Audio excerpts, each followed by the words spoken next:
જય વસાવડાના તમામ વિડીયોનો એક જ ઓફિશિયલ ખજાનો એટલે પ્લેનેટ જેવી યુટ્યુબ ચેનલનો જલસો. તો જલ્દી લાઈક કરો, સબસ્ક્રાઇબ કરો અને બેલ આઇકન પ્રેસ કરી ઓલ સિલેક્ટ કરો, જેથી તમે જોઈ શકો અમારા વિડીયો સૌથી પહેલા. અને મારે ઓસ્ટ્રેલિયા જવાનું હતું એટલે મેં એક બે તારીખો જે ખાલી હતી એમને આપી. પછી ખબર પડી કે ધનબાદમાં તો એરપોર્ટ નથી. જો કે એનો ફાયદો થયો અમને.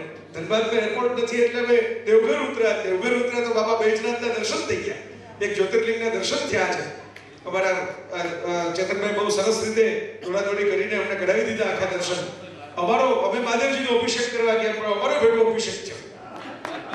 કારણ કે એટલી બધી ભીડ હતી કે કોકનું કોઈ જળ હોય, કોકનો કોઈ પુષ્પ હોય, કોકનું કોઈ કંકુ ચંદન હોય, એનાથી અમે અભિષેક થઈને આવ્યા. એટલે અમે સારું તો કપડાં વપડા લઈને જતા બીજી છોડી એટલા પહેરીને આવ્યો છું તમારી સામે. પણ એનો આનંદ છે કારણ કે મેં કહ્યું એમ કે જો ધનબાદ એરપોર્ટ હોત તો સીધા આવ્યા હોત તો સમય ટૂંકો હતો, દર્શન થઈ ન શકે. અમે બધા રમેશભાઈ, ચિંતનભાઈ અને હું અમે બધા પોતપોતાના કાર્યક્રમોમાં વ્યસ્ત. એટલે બધા આગલી રાતનો ઉજાગરો બેઠી સીધા પહોંચ્યા. થોડી ઘણી ઊંઘ અમે ગાડીમાં કરી, થોડી ઘણી ઊંઘ આવીને કરવાની કોશિશ કરી. પણ ગુજરાતીઓની બધાની સાથે આપણે મળીએ ને એટલે ઊંઘ ઉડી જાય, તાજગી એમને જ આવી જાય. કારણ કે ગુજરાતીઓ છે ને હોશીલા હોય અને મોજીલા હોય. હોશ અને મોજ એ ગુજરાતની તાસીર છે. આમ જરા આમ હરખ ન આવે તો ગુજરાતી કહેવાય બરાબર. અને હરખ બહુ આવે કોઈ પણ વાતની અંદર જેને એને આનંદ થાય, એનો સ્વભાવ આનંદ સ્વરૂપ છે ગુજરાતીનો. એટલે તમને બધાને જોઈને, તમને બધાને મળીને, તમારી બધાની આંખની અંદર જે એક પ્રકારની પ્રતીક્ષા અને એક પ્રકારનો પ્રેમ હતો એ બધું જોઈને અમારી તો નિંદર એમને જ ઉડી ગઈ. એમને થયું કે વાહ, આ પેલો સ્નાન જે આપણે કરીએ પાણીથી થતું હોય, આજે સ્નાન કરીએ છીએ એ પ્રેમમાં કરીએ છીએ. તમારા પ્રેમ તરબોળ સ્નાન છે. ઝારખંડ હું તો પહેલી વાર આવ્યો છું જીવનમાં, અને પહેલી વાર આવવાનો એટલો સરસ મીઠો અનુભવ રહ્યો કે કેટલા બધા લોકો, હું પહેલી વાર આવ્યો છું પણ મને એવું લાગતું નથી કે હું પહેલી વાર આવ્યો છું. કારણ કે આટલા બધા લોકો બધા જે એક પછી એક મને મળ્યા. તો સાહેબ આવ્યા હતા, છેક હોટલના દરવાજે ઉભાઈને રાહ જોતા હતા. ખાસ આપણે વિવેકાનંદજીની વાત કરી હમણાં. નીચેથી આવેલા બધા પૂર્વ પ્રમુખો, સહયોજકો, મિત્રો, બહારગામથી આવેલા બધા પ્રમુખશ્રીઓ, રામગઢથી આવ્યા છે, આસનસોલથી આવ્યા છે, કલકત્તાથી અમારા, હું કલકત્તા વારંવાર આવ્યો છું એટલે આજે પણ કલકત્તા એરપોર્ટ થઈને આવ્યા અને સંદેશ ખાવાની કોશિશ કરી, પણ જે ગામમાં મળે તો એરપોર્ટે મળે નહીં. એટલે કલકત્તાને એમ પણ યાદ કર્યું ચાલો જરા મીઠા થઈને જઈએ, આપણે આગળ વધવાનું છે. તો આ બધા જે ગુજરાતીઓ છે, રમેશભાઈ કહેતા હતા કે ડાયાસ્પોરા શબ્દ છે. હવે ડાયાસ્પોરાનો કઈ નિર્વાસિત એવો અર્થ તો કરાય નહીં, કારણ કે કોઈ નિર્વાસિત છે નહીં, બીજાને રોજગારી આપે એમ છે. બીજે છે ગુજરાતીઓ જે છે એ તો તમે જો જ્યાં જઈએ બીજા માટે રોજગારી ઊભી કરે. જે સ્થાનિક પ્રજા છે, આ ધનબાદનો ઇતિહાસ વાંચતો હતો, મને હરેશભાઈ મોકલાવેલો બધો ઇતિહાસ, એ તમે વાંચો જરા. કે ધનબાદનો ભલે તમે બોલતા નહીં, બધાને ખબર જ છે, પણ તમને તો ખબર પડે કે આ ધનબાદમાં શું થયું. તો આખો ઇતિહાસ વાંચતો તો તમને ખબર પડી કે આ ધનબાદ નામમાં જે ધન છે અને જે આબાદી છે, આ બંને ગુજરાતીઓને કારણે તો છે. હવે છેક 19મી સદીથી શરૂ કરી એટલે ધન પણ ગુજરાતીઓ કમાયા અને ધન વેચવું પણ ગુજરાતીઓએ, અને આબાદી પણ આ વિસ્તારની અંદર ગુજરાતીઓ લઈ આવ્યા. તો આમ અમે તો નાના હતા ત્યારે ધનબાદ, સરિયા, બોકારો બધું આવે એટલે તરત જ આપણે બધા પ્લાન્ટ્સ ને ખાંડ ને કોલસો ને એવો ખ્યાલ આવે. કોલસાની સાથે કામ કર્યું આપ બધા. અત્યારે પણ ધનબાદ ઓળખાય તો કોલસાને કારણે ઓળખાય. કોલસો કાર્બનનું સ્વરૂપ છે. સાયન્સ એવું કહે છે કે કાર્બન એટલે કોલસો. જે બધા તમે પ્રાથમિક શાળાનું વિજ્ઞાન ભણ્યા હશો એમાં પણ આવું બધું આવ્યું હશે કે કોલસો કાર્બનનું એક સ્વરૂપ છે. કોલસા સાથે કામ લેનારા આપ બધા ગુજરાતીઓ જે બેઠા છો મારી સામે, પરિવાર સાથે બેઠા છો, બહેનો પણ ઘણા બેઠા છે, બધા અલગ અલગ રીતે પોતપોતાની યાત્રા કરીને બેઠા છો. આપ બધા જે છો ને કોલસા સાથે કામ લેનારા હીરાઓ છો. હીરો પણ કાર્બનનું જ સ્વરૂપ છે. કોલસા અને હીરામાં ફરક એટલો જ છે કે કોલસા ઉપર દબાણ આવે તો કોલસાનો ભૂકો થાય, પણ હીરા ઉપર દબાણ આવે તો હીરાનો ભૂકો ન થાય. હીરો છે એ બીજાને કાપી શકે પણ પોતે કપાય નહીં. હીરો તમે કાચ કાપવા માટે વાપરી શકો, હીરો તમે પોલાદ કાપવા માટે પણ વાપરી શકો, પણ હીરા પોતે એટલી આસાનીથી કપાય નહીં. અને જો કપાય તો હીરાનો ઘાટ ગણાય. કટિંગ થાય, પોલિશિંગ થાય તો એના ભાવ વધે. આ ગુજરાતી પ્રજા જે છે ને, આ હીરા જેવી પ્રજા છે. એ હીરા જેવી પ્રજા છે કે એની ઉપર સંજોગોના હથોડા પડે ને તો એ તૂટી નથી જતા પણ પોતાનો ઘાટ કરી લે છે. આ ગુજરાતીઓની તાસીર છે, આપ બધાની તાસીર છે. એટલે મેં કીધું ને કે કોલસા સાથે કામ કરીને હીરા જેવી જિંદગી જે જીવી શક્યા એનું નામ ગુજરાત. ડાયસ્પોરા મેં કીધું શબ્દમાં વર્ણવી શકાય એવી વૃત્તિ નથી, પણ હું જરા હળવાશથી, જરા રમૂજથી સમજાવવાની કોશિશ કરું. લંડનના હિથ્રોનું એકદમ બિઝી એરપોર્ટ, હવે મોટાભાગના એરપોર્ટ સાયલન્સ ઝોન થતા જાય છે. મોટા મોટા એનાઉન્સમેન્ટ નહીં કરવાના, બહુ ઘોંઘાટ નહીં કરવાનો, તમારે તમારી જાતે જ ચાર્ટમાં જોઈ લેવાનું કઈ જગ્યાએ ક્યાં ફ્લાઇટ ઉડે છે. તો ક્યાં એક ભાઈ જોર જોરથી બૂમ પાડતા હતા, ખારી સિંગ દાળિયા, ખારી સિંગ દાળિયા, ખારી સિંગ દાળિયા.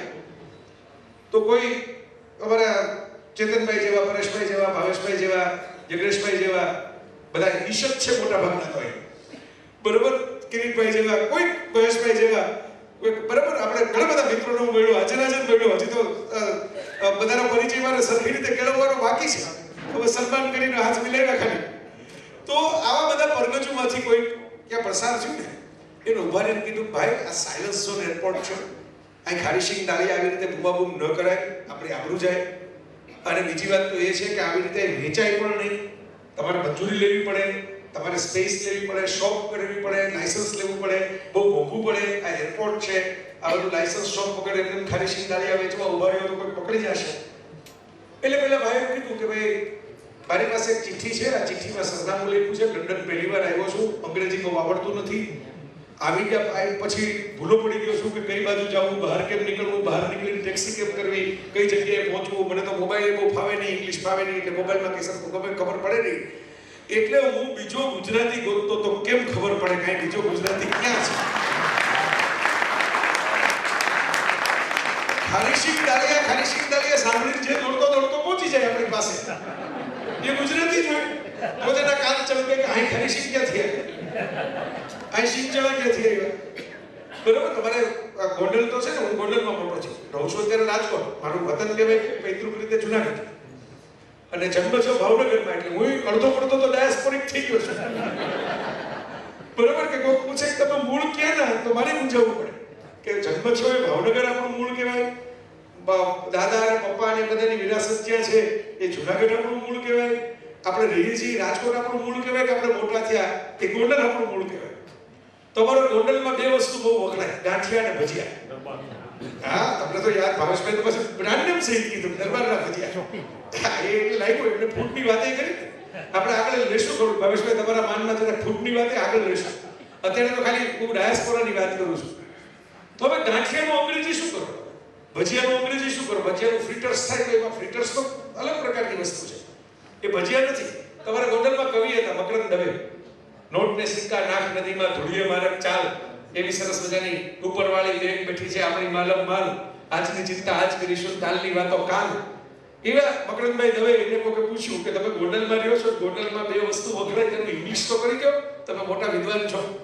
એટલે મકરંદભાઈ કે ગાંઠિયાનું ઇંગ્લિશ થાય નોટિયા અને ભજીયાનું ઇંગ્લિશ થાય વર્ષિપિયા. વર્ષિપ એટલે ભજવું, એટલે ભજીયા, વર્ષિપિયા. બરોબર, કે નોટી નોટ એટલે ગાંઠ મારવી, એટલે ગાંઠિયા. એટલે તમે તો રમેશભાઈ સાયરામભાઈ યાદ કર્યા, સાયરામભાઈ તમને ડાયરેક્ટ કહે છે કે ભાઈ ચણાના લોટમાં વણાયેલી કવિતા એ ગાંઠિયા છે. બરોબર, અમે એકવાર મેં મારા કાર્યક્રમમાં કીધું હતું કે ગાંઠિયાવાર નથી, ગાંઠિયાવાર છે. સવારના પોરમાં બધા ઉઠી બ્રેકફાસ્ટના સીધા ગાંઠિયા શરૂ કરે. તો તમને એમ થાય કે હમણાં ગુજરાતી ડાયસ્પોરાની વાત આવતી હતી, વચ્ચે ગાંઠિયા ક્યાંથી ઘૂસી ગયા આખી વાત. બરોબર, ભાવેશભાઈ ફૂડની વાત કરી, એ તો બરાબર છે, એ તો મેં કીધું આગળ હું તમને કહીશ. ગાંઠિયા એટલા માટે આવી ગયા આખી વાતમાં કે ગુજરાતીઓ છે ને ગાંઠિયા જેવા છે.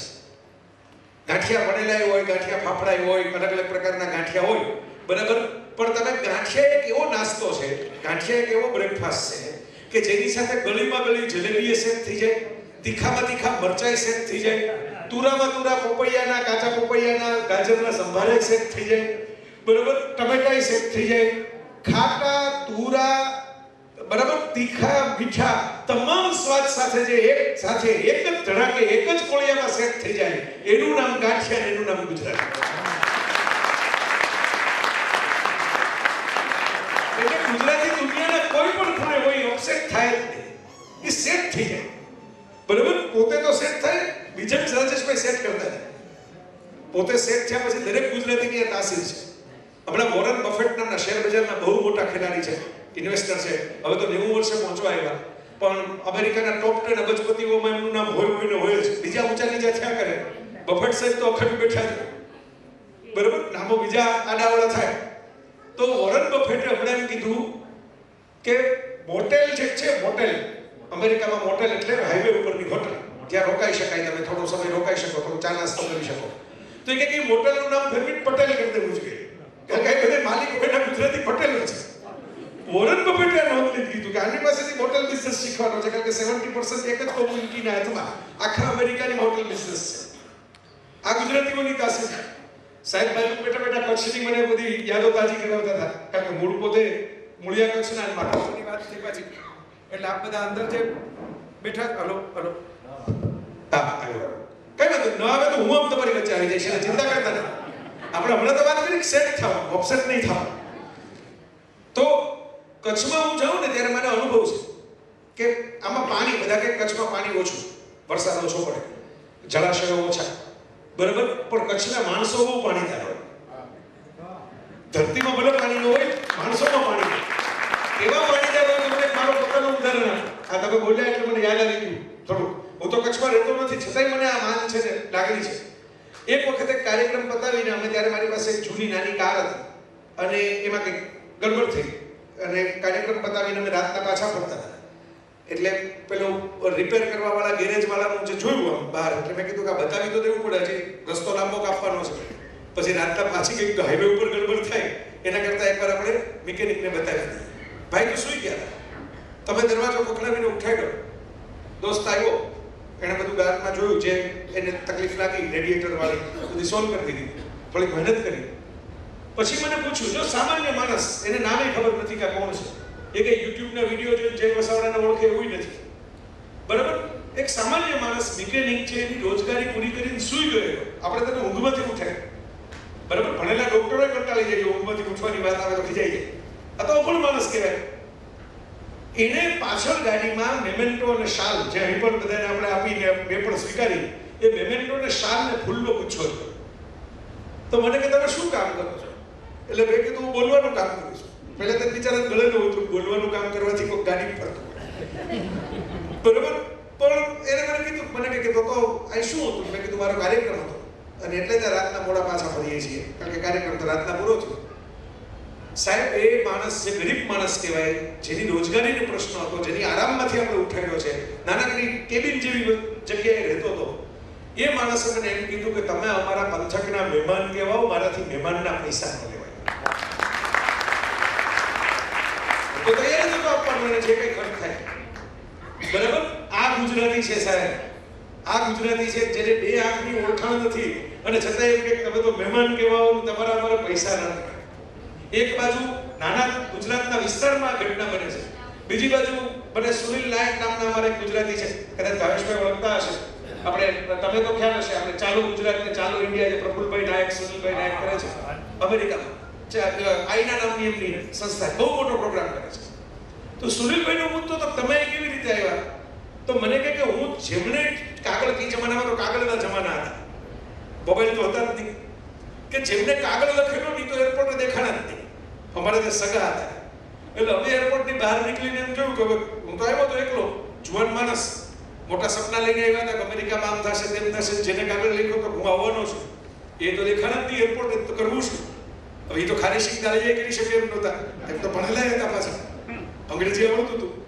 તો એ કે ભાઈ ત્યારે યલો પચીસ ડિરેક્ટરી આવતી, પેલી ટેલિફોન નંબર, હા, એ યલો 25 મેં કે આમ અટકો જોઈ કે શાહ ગુજરાતી કહેવાય, આ ગુજરાતી કહેવાય, આ અટક ગુજરાતી છે, આ અટક ગુજરાતી છે. એમાંથી મેં લોકલ ફોન, ઓલા સિક્કાવાળા ફોનમાંથી ફોન જોયા અને એમાંથી એક વ્યક્તિ એમ કીધું કે કાંઈ વાંધો નહીં, તમે છો તો ગુજરાતી જ ને. તો દવેરાન થઈ કે આ લગી પહોંચી ગયા, પાછા ન જવાય, બરોબર. ગુજરાતી છો, મારી ઘર 2-3 દી રોકાજો, પછી તમારે જેને સંપર્ક કરવો હોય કરજો. સાહેબ, આ પણ ગુજરાતી છે. મેં કીધું ને, ગુજરાતીઓ ડાયસ્પોરા ગુજરાતી એટલે શું? ડાયસ્પોરા ગુજરાતી એટલે જ્યાં જ્યાં વસે એક ગુજરાતી ત્યાં સદાકાળ ગુજરાત. મારે તો સદાકાળ ગુજરાત આખો કેમ્પેઇન છે, અત્યારે જયપુરમાં થવાનું છે એનર્જી વિભાગ. આ ગુજરાત સરકારનો બહુ કામ કરતો વિભાગ છે. હું કેટલા વર્ષોથી સાક્ષી છું.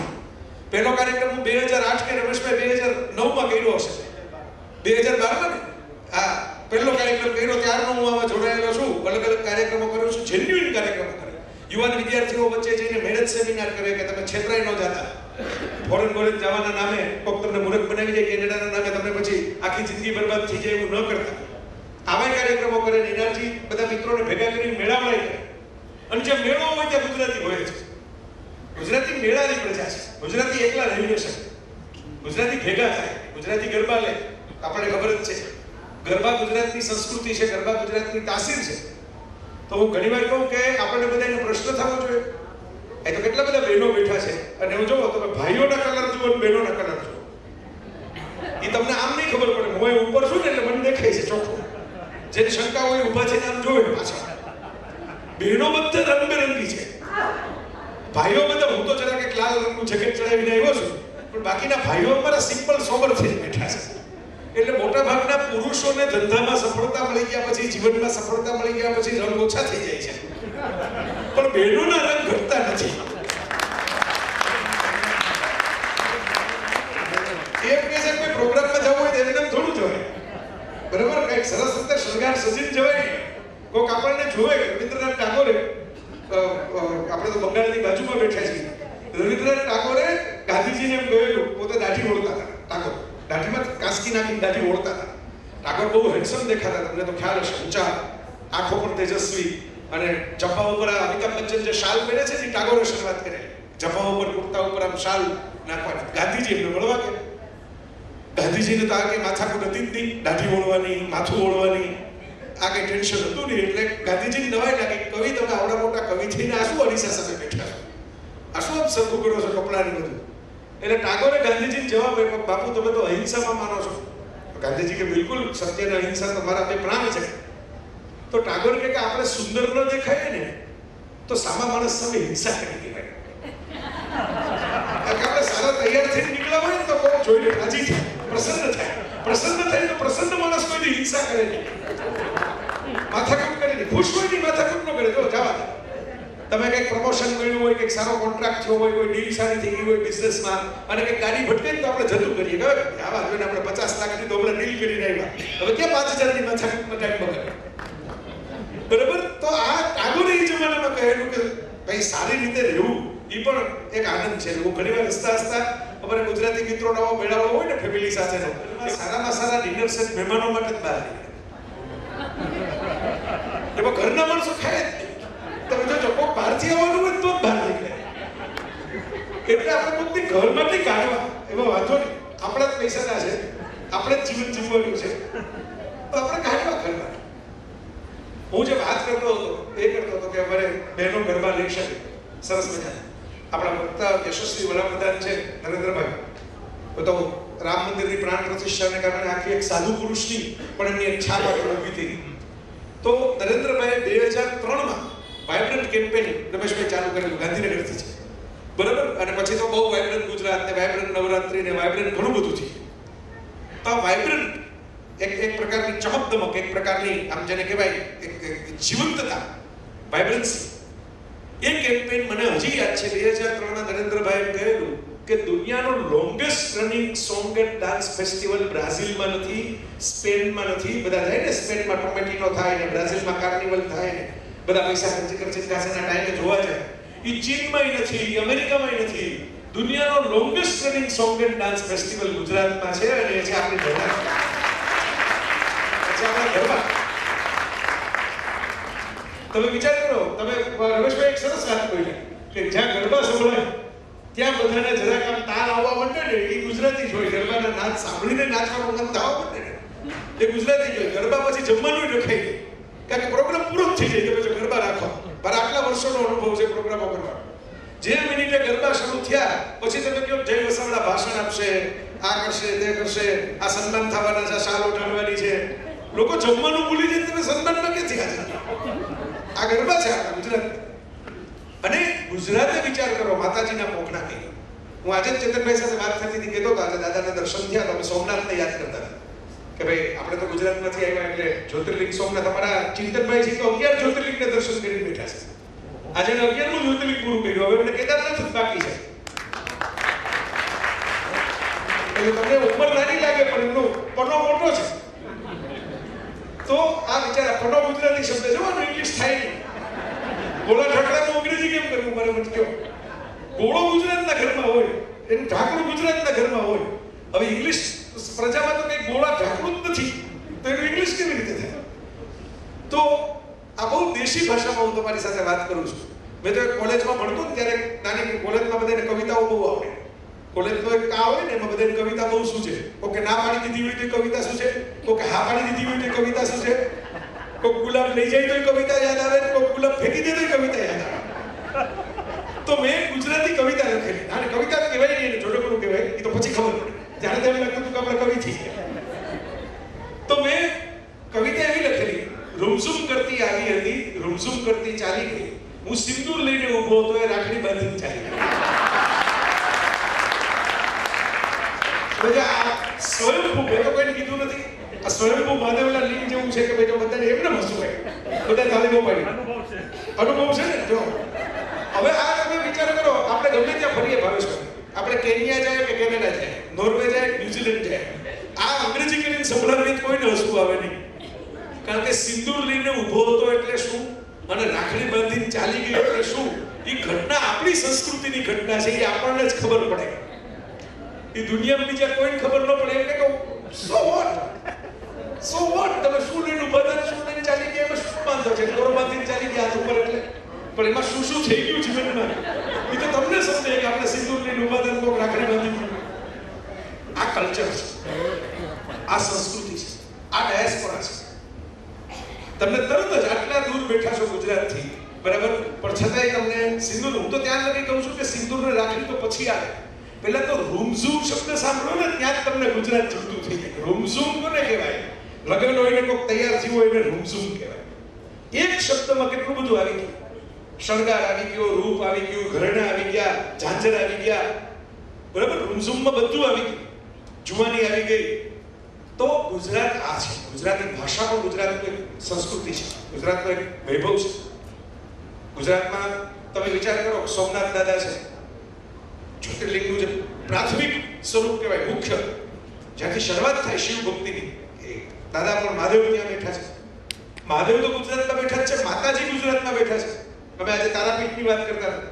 અહીં તારાપીઠની સાહેબ સરસ મજાની મને કીધું શક્તિપીઠ છે. હવે અમે સમય ટૂંકો લઈને આવ્યા છીએ એટલે અમારા નસીબમાં આ વખતે માતાજીના દર્શન નહોતા, એટલે કદાચ હું થોડુંક સારું બોલું તો બીજી વાર આપણે આવો કાર્યક્રમ કરશું તો આપણે પાછી તારાપીઠ જવાનું. જો ચેતનભાઈ તો કહી દીધું, બુકિંગ કરી દીધું કે ભાઈ અમે તો લઈ જશું, તો અમે બધા પાછા આવશું તારાપીઠનો ત્યારે કાર્યક્રમ ગોઠવશું. પણ વિચાર કરો, શક્તિપીઠ તો 51 છે આખા ભારતમાં, પણ ગુજરાત એ ભૂમિ છે કે જ્યાં માનું હૃદય પડેલું છે. અંબાજીમાં માતાનું હૃદય છે. માનું હૃદય, જે શિવે તાંડવ કર્યું અને અલગ અલગ અંગો પડ્યા, અલગ અલગ જગ્યાએ એમાંથી શક્તિપીઠ રચાય.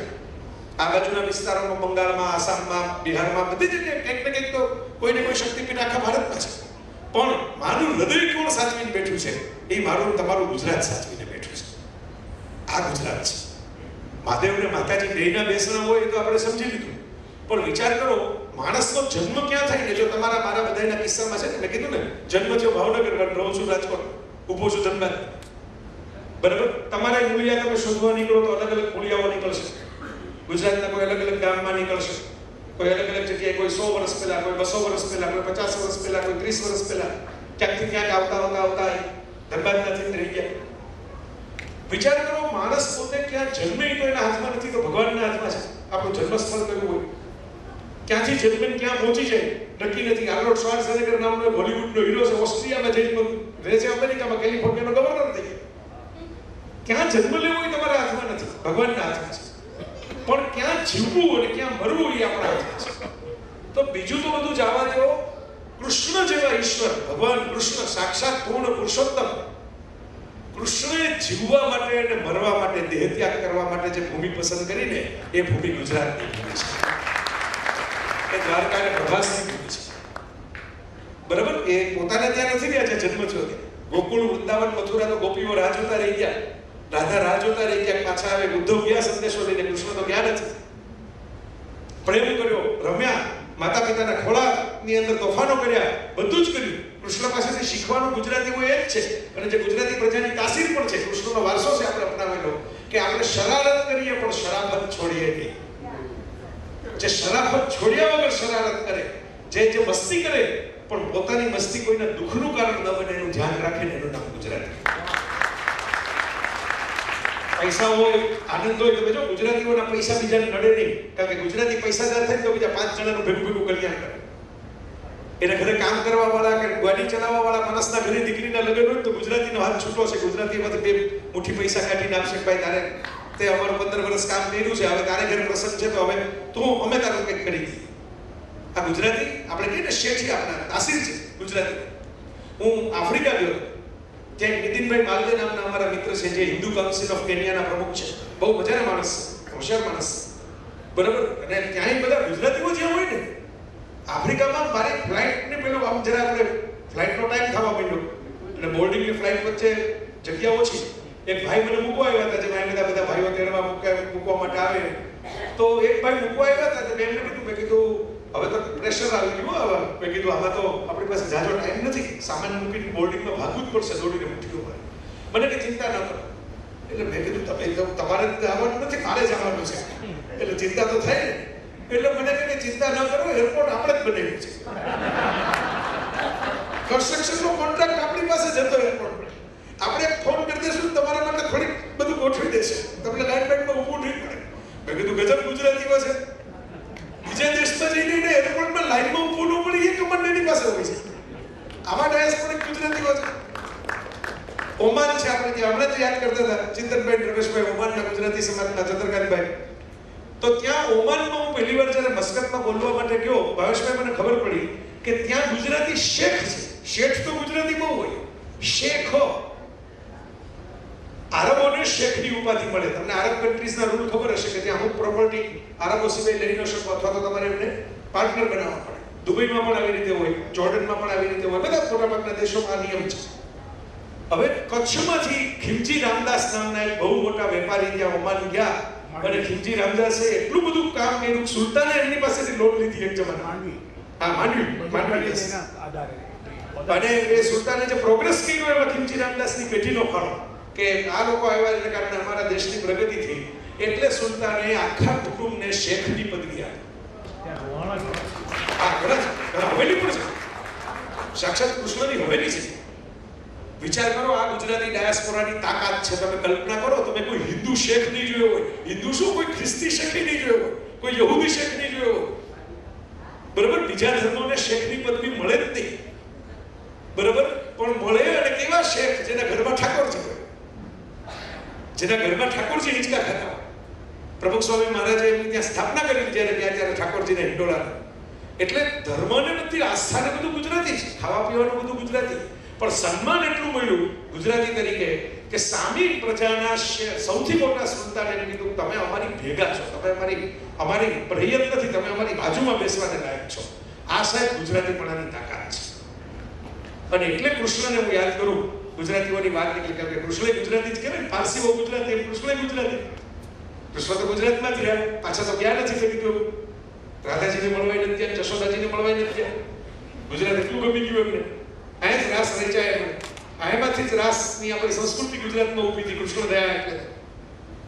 તો મારા મિત્રો, કૃષ્ણમાંથી શીખવાનું હોય, જે આપણા ગુજરાતીઓ શીખીને બેઠા છે એટલે આટલા સફળ થયા છે. એટલે બીજી બધી સંસ્કૃતિઓની વચ્ચે જઈને ગુજરાતીઓ છે એ ચમકે છે આટલા હીરાની જેમ. કૃષ્ણએ શું કર્યું જીવનમાં? એક હાથમાં બાંસુરી રાખીને એક હાથમાં સુદર્શન રાખ્યું. પણ એવું ધ્યાન રાખ્યું કે બાંસુરી વગાડવાની સૌથી વધારે હોય, સુદર્શન કોકદી ફેરવવાનું હોય, રોજે રોજ ફેરવવાનું ન હોય, રાખવાનું હોય. એટલે તમારી બાંસુરી કોઈ ઝૂંટવીને લઈ ન જાય. સાવ રાખો જ નહીં, કોઈ વાસણ ખેંચીને જતું રહે, કોઈ મુગટમાંથી મોરબી જ ખેંચીને જતું રહે. એટલે રાખવું પડે સુદર્શન. એકાદ કોક શિશુપાલને 100 ગાળ પછી બ્લોકત્વ આપે. વાતની ભાષામાં ઘણીવાર કહું કે તમને 3 પ્રકારના માણસો મળશે જીવનમાં. મોટા ભાગના ગોપી ભાવે તમને પ્રેમ કરશે. આપણે છે ને નેગેટિવ યાદો બહુ સાચવીને રાખીએ, આપણી આ મુશ્કેલી છે જીવનમાં. નેગેટિવ હોય ને બધું આપણે પકડીને રાખીએ. આને મારું આમ કીધું હતું, નાને મારું ઇન્સલ્ટ કર્યું હતું, આમ બોલ્યા હતા. મોરારી બાપુ એમની કથામાં એક સરસ વાત કરી, હું હાજર હતો ત્યારે, બહુ અદભુત વાત હતી. એક લીટીની વાત પણ તમારી જિંદગી ફરી જાય. ભૂલો તો બંને પક્ષે હતી, પણ એમણે ગણી અને અમે અવગણી. એમણે ગણી, they have counted, અને અમે અવગણી, we have ignored. બરાબર, મિસ્ટેક તો થાય, ભૂલ તો થાય. આપણે મોટું મન રાખીને ઇગ્નોર કરીએ, જતું કરીએ, આગળ વધીએ. ઓમ ઇગ્નોરાય નમઃ, હું કહું સુખી થવાનો મંત્ર. ઓમ ઇગ્નોરાય નમઃ. થોડું ઇગ્નોર કરતા શીખો, થોડું જતું કરતા શીખો, થોડું માફ કરતા શીખો. એટલા માટે નહીં કે સામા માણસો બહુ મહાન છે, એટલા માટે કે આપણા મગજની જગ્યા રોકતા બંધ થાય તો આપણે બે સારા કામ કરી શકીએ. બાકી તો ટ્રકની પાછળ લખેલું આવે, અમારા ગુજરાતમાં હિન્દી ભાષી ટ્રક ફરતા હોય ને, બરાબર, એની પાછળ લખેલું હોય મેરી ચલતી હે તો તેરી ક્યું ચલતી હે. આ સાર્વત્રિક સત્ય છે, બરાબર. અમે આ બધા મિત્રો જમતા હતા, હું ચક્કર મારતો હતો બજારમાં, તો દ્રાક્ષની સીઝન છે તો કેટલી બધી રેકડીઓમાં ઝુમખા દ્રાક્ષના વેચાતા આજે દેવગઢ. તો પરેશભાઈ, દ્રાક્ષની સીઝનમાં મેં જોયું, અને એ મારે તમને કેવું છે કે કૃષ્ણના જીવનમાં પણ આપણે જોયું કે ભાઈ કૃષ્ણ આખી જિંદગી આ જ મહેનત કરી બધાને ભેગા કરવા. કૃષ્ણની મૂળ મહેનત શું હતી કે મારો વંશ પણ ભેગો થાય, પાંડવ વંશ પણ ભેગો થાય, કોઈ છૂટા ન પડે, બધા ભાઈઓ ભેગા થઈ જીવે. તો એમણે છેલ્લા શ્વાસ સુધી આ મહેનત કરી. તો આ એટલા માટે દ્રાક્ષના ઝુમખા જોઈને મને મગજમાં વિચાર આવતો હતો કે ભેગા રહેશો ને તો ભાવ વધશે, છૂટા પડશો ને તો ભાવ ઘટશે. બધા સમાજ તમે ભેગા કર્યા ને એટલે હું કહું છું, ખાસ ભેગા રહેશો તો ભાવ વધશે. ભેગા રહેવાનું જરૂરી છે. તમે જો રેકડીમાં છૂટી પડેલી દ્રાક્ષ કોઈ મજૂર માણસે લેશે, એમ જ કહેશે પેલું ઝુમખું બનાવ, ડિસ્કાઉન્ટ માંગશે. પણ ગુજરાતી બહેનો તો કોથમીર, લીમડો, મરચા બધું લઈ આવે, બરાબર. એ પાણીપુરી ખાય ને એમાં એને જેટલો આનંદ ન હોય એટલો ઓલી કોરીપુરી માંગવામાં આવે. એ મફત પાણીપુરીના પૈસા દેવા પડે, પણ કોરીપુરીના પૈસા ન દેવા પડે, એટલે એ ન મળે ત્યારે એને સંતોષ ન થાય. તો તમે વિચાર કરો, આ દ્રાક્ષના ઝુમખામાંથી કુદરત તમને મને મેસેજ આવે છે કે ભેગા રહેશો તો ભાવ વધશે. તમે ભેગા રહ્યો ને તો બજારનો ભાવ વધે, કિંમત તમારી માર્કેટમાં ઊંચી થાય, અને આપણે જેને ગુજરાતીમાં ભાવ કહીએ ને, દિલનો ભાવ, અંતરનો ભાવ, લાગણીનો ભાવ, એ પણ વધે. મને આનંદ થાય છે કે ધનબાદમાં આટલા વર્ષ આ મોબાઈલના જમાનામાં, ઇન્ટરનેટના જમાનામાં, ઓનલાઈનના જમાનામાં, ડિજિટલના જમાનામાં આટલા બધા ગુજરાતીઓ પરિવાર સહિત ફિઝિકલ ભેગા થાય છે. સાહેબ રામગઢથી આવે, કોઈ આસનસોલથી આવે, કોઈ કલકત્તાથી આવે, અલગ અલગ જગ્યાએથી ખાસ પ્રવાસ કરીને આવે. હજી રાંચીથી ચંદ્રકાંતભાઈ આવવાના હતા, પણ એમને કંઈક બીજી જગ્યાએ જવાનું થયું, મને વાત કરતા હતા ભાવેશભાઈ. તો આ પરેશભાઈ, તમે બધાએ આવીને, હું તો આજે પહેલી વાર આવી, પણ આ જોઈને મને એમ થાય છે કે આ લુમે ઝુમે ઝુમખા છે, બધા ભેગા છે. તો ગોપી ભાવે જે પ્રેમ કરવા આવે ને એને આનંદ આપો. જો કૃષ્ણએ કહ્યું, જે ગોપી ભાવે પ્રેમ કરે એને રાસ આપો, આનંદ આપો, માખણ આપો, મજા કરો. બીજા અર્જુન ભાવે જ્ઞાન લેવા, એને માર્ગદર્શન આપો. અર્જુન ભાવે જે જ્ઞાન લેવા આવે એને માર્ગદર્શન આપો. જો કૃષ્ણની મજા એ છે કે અર્જુનને એમ કહે છે કે તારું ગાંડી તું ચલાવ તો હું તારો રથ ચલાવું, હું તારા ભક્તિ સુદર્શન ફેરવીને તેને જીતાડી નહીં દઉં. આ કર્મનો સંદેશ છે ગુજરાતી પ્રજામાંથી. ગુજરાતી પ્રજા કર્મશીલ પ્રજા છે સાહેબ. કર્મ કરે છે ને એટલે આ પહોંચે છે. ઘણા લોકોની ઈચ્છા થાય કે બધી જગ્યાએ ગુજરાતીઓ જ કેમ છો? દુબઈમાં ગુજરાતી પૈસાદાર થાય, હમણાં આપણે વાત થઈ, આફ્રિકામાં ગુજરાતી પૈસાદાર થાય, અમેરિકામાં ગુજરાતી પૈસાદાર થાય, ઓસ્ટ્રેલિયામાં ગુજરાતી પૈસાદાર થાય. બધી જગ્યાએ ગુજરાતીઓમાં શું ચાલુ છે? ધનબાદમાં ગુજરાતી હોય, કલકત્તામાં ગુજરાતી હોય. જાદુ બીજો કાંઈ નથી સાહેબ. ગુજરાતીઓ ઈશ્વરને સાક્ષી રાખીને પોતાના કર્મ કરે છે, અને કર્મ કરવામાં નાનો અનુભવતા નથી, શરમ અનુભવતા નથી. મહેનત કરવામાં, મહેનતનો રોટલો ખાવામાં એને મજા આવે છે, એને હકથી લે છે, ખટપટ કરીને નથી લેતા, હક લે છે પોતાનો. કારણ કે સારું કામ કરીને આપે છે, 5 રૂપિયા ઓછા કરીને ધંધો કરી શકે છે, છતાં ગુણવત્તા જોખવા નથી દેતા. બે આંખની શરમથી કામ કરે છે, જબાન ઉપર કામ કરે છે. ફોન ઉપર એક જમાનામાં ચિઠ્ઠીઓ ઉપર હીરાના વહીવટ થતા, સુરતને ખાલી ચિઠ્ઠી લખેલી હોય, એમાં તો કરોડોના હીરાના પડીકા આમથી આમ પહોંચી જાય એક ચિઠ્ઠીના ભરોસા ઉપર. આ ગુજરાતીનો ભાવ અને ભરોસો છે સાહેબ. એટલે કૃષ્ણએ આ આપણને કીધું છે, કર્મ તમારા સરખા રાખશો, બરાબર. મહાભારતમાં તો 1500 રાજાઓ સોનાના મુગટ પહેરીને બેઠા હતા, પણ એક મોરપીંછવાળો હજી આપણને યાદ છે, એનો જન્મદિવસ આપણે ઉજવીએ છીએ, કારણ કે સોનાના મુગટવાળા ભૂલાઈ ગયા, ઇતિહાસના હિસ્સો બનીને જતા રહ્યા. પણ જેણે પોતાનું વ્યક્તિત્વ બનાવ્યું, પોતાના કારણે સોનાની દ્વારકા બનાવી, એનું મોરપીંછ તમને મને બધાને યાદ છે. અને ત્રીજો કૃષ્ણએ સંદેશો આપ્યો કે ઓછા હશે પણ થોડાક તો શિશુપાલે હશે. અને શિશુપાલ કૃષ્ણનો કુટુંબી જ હતો. જો કૃષ્ણને જે નડ્યા બધા ઘરના જ હતા. તમે જોજો, કંસ મામા, શિશુપાલ કસી, બરાબર, એની રૂકમણી સાથે લગ્ન કરવા હતા. જોજો, આ વિચાર કરજો કે બરાબર, મણી ચોડવાનું આ આવ્યું તો જરાસંઘ પણ સગો હતો, જે મગધથી હુમલો કરતો હતો, જેને કારણે મથુરા કૃષ્ણે છોડી દીધું, પછી ભીમને લઈ ગયા. એટલે આપણી પથારી ઘણીવાર આપણા પોતાનાઓ ફેરવી નાખતા હોય છે. કારણ કે પારકાને ખબર નથી હોતી કે તમે પથારી ક્યાં પાથરો છો. આ વાસ્તવિકતા જીવનની છે. રામાયણમાં પણ તમે જુઓ, હમણાં તો રામકથા બહુ જાગે છે. 22મી જાન્યુઆરીએ એક આખો નવો અધ્યાય રચાયો ભારતની અંદર. તમે વિચાર કરો, 500 વર્ષથી જેની પ્રતીક્ષા હતી આ દેશ, એવું મંદિરમાં પ્રાણ પ્રતિષ્ઠા થઈ આપણા વડાપ્રધાનશ્રીના હસ્તે. તો તમે વિચાર કરો કે આ વાત સમજવા જેવી છે, વિચારવા જેવી છે. રામાયણમાં મંથરાને કારણે, કૈકેયીને કારણે ઋત્યાગ થયો, વનવાસ થયો. શુકુર્ણખાને કારણે રાવણે આમ જુઓ તો મરવાનો વારો આવ્યો. બેને જો ચાવી ન ચડાવી હોત તો ભાઈ કે હુમલો કરવા ગયા નો. સુગ્રીવ અને વાલીની માથાકૂટમાં વાલીનું મૃત્યુ થયું. અને સીતાનો ત્યાગ રામે કરવો પડ્યો અયોધ્યાના એક નાગરિકની ચુગલીને કારણે, એની શંકાની, ઈર્ષાના ઝેરને કારણે. મારા મિત્રો, જો ગુજરાતી ડાયાસ્પોરાને સુખી રાખવો હોય, રંગબેરંગી રાખવો હોય, મોરપીંછ જેવો રાખવો હોય, જહળ રાખવો હોય, તો એટલું યાદ રાખજો કે દોસ્તો શક જિંદગી કા દુશ્મન હે, ઉસકો अपने घर में बसाने दो. ઈર્ષા ન કરો, જેલસી ન કરો. આપણે જેલસીમાં આપણું બરબાદી કરીએ, બીજાની બરબાદી કરીએ. જો જેલસી માટેનો શબ્દ છે હિન્દીમાં જલન. આપ તો હિન્દી ભાષી છો બધા, હિન્દી તો જાણો છો. જલન શબ્દ છે, જલન. જલન એટલે શું? તમે સળગતો કોલસો હાથમાં લ્યો તો કોલસો જ્યાં તમે ફેંકવાના હો ત્યાં આગ લાગે, અંગારો હોય, પણ પહેલા તો તમારી ચામડી બાળી નાખે. જેને પકડ્યો હોય એને જ બાળી નાખે.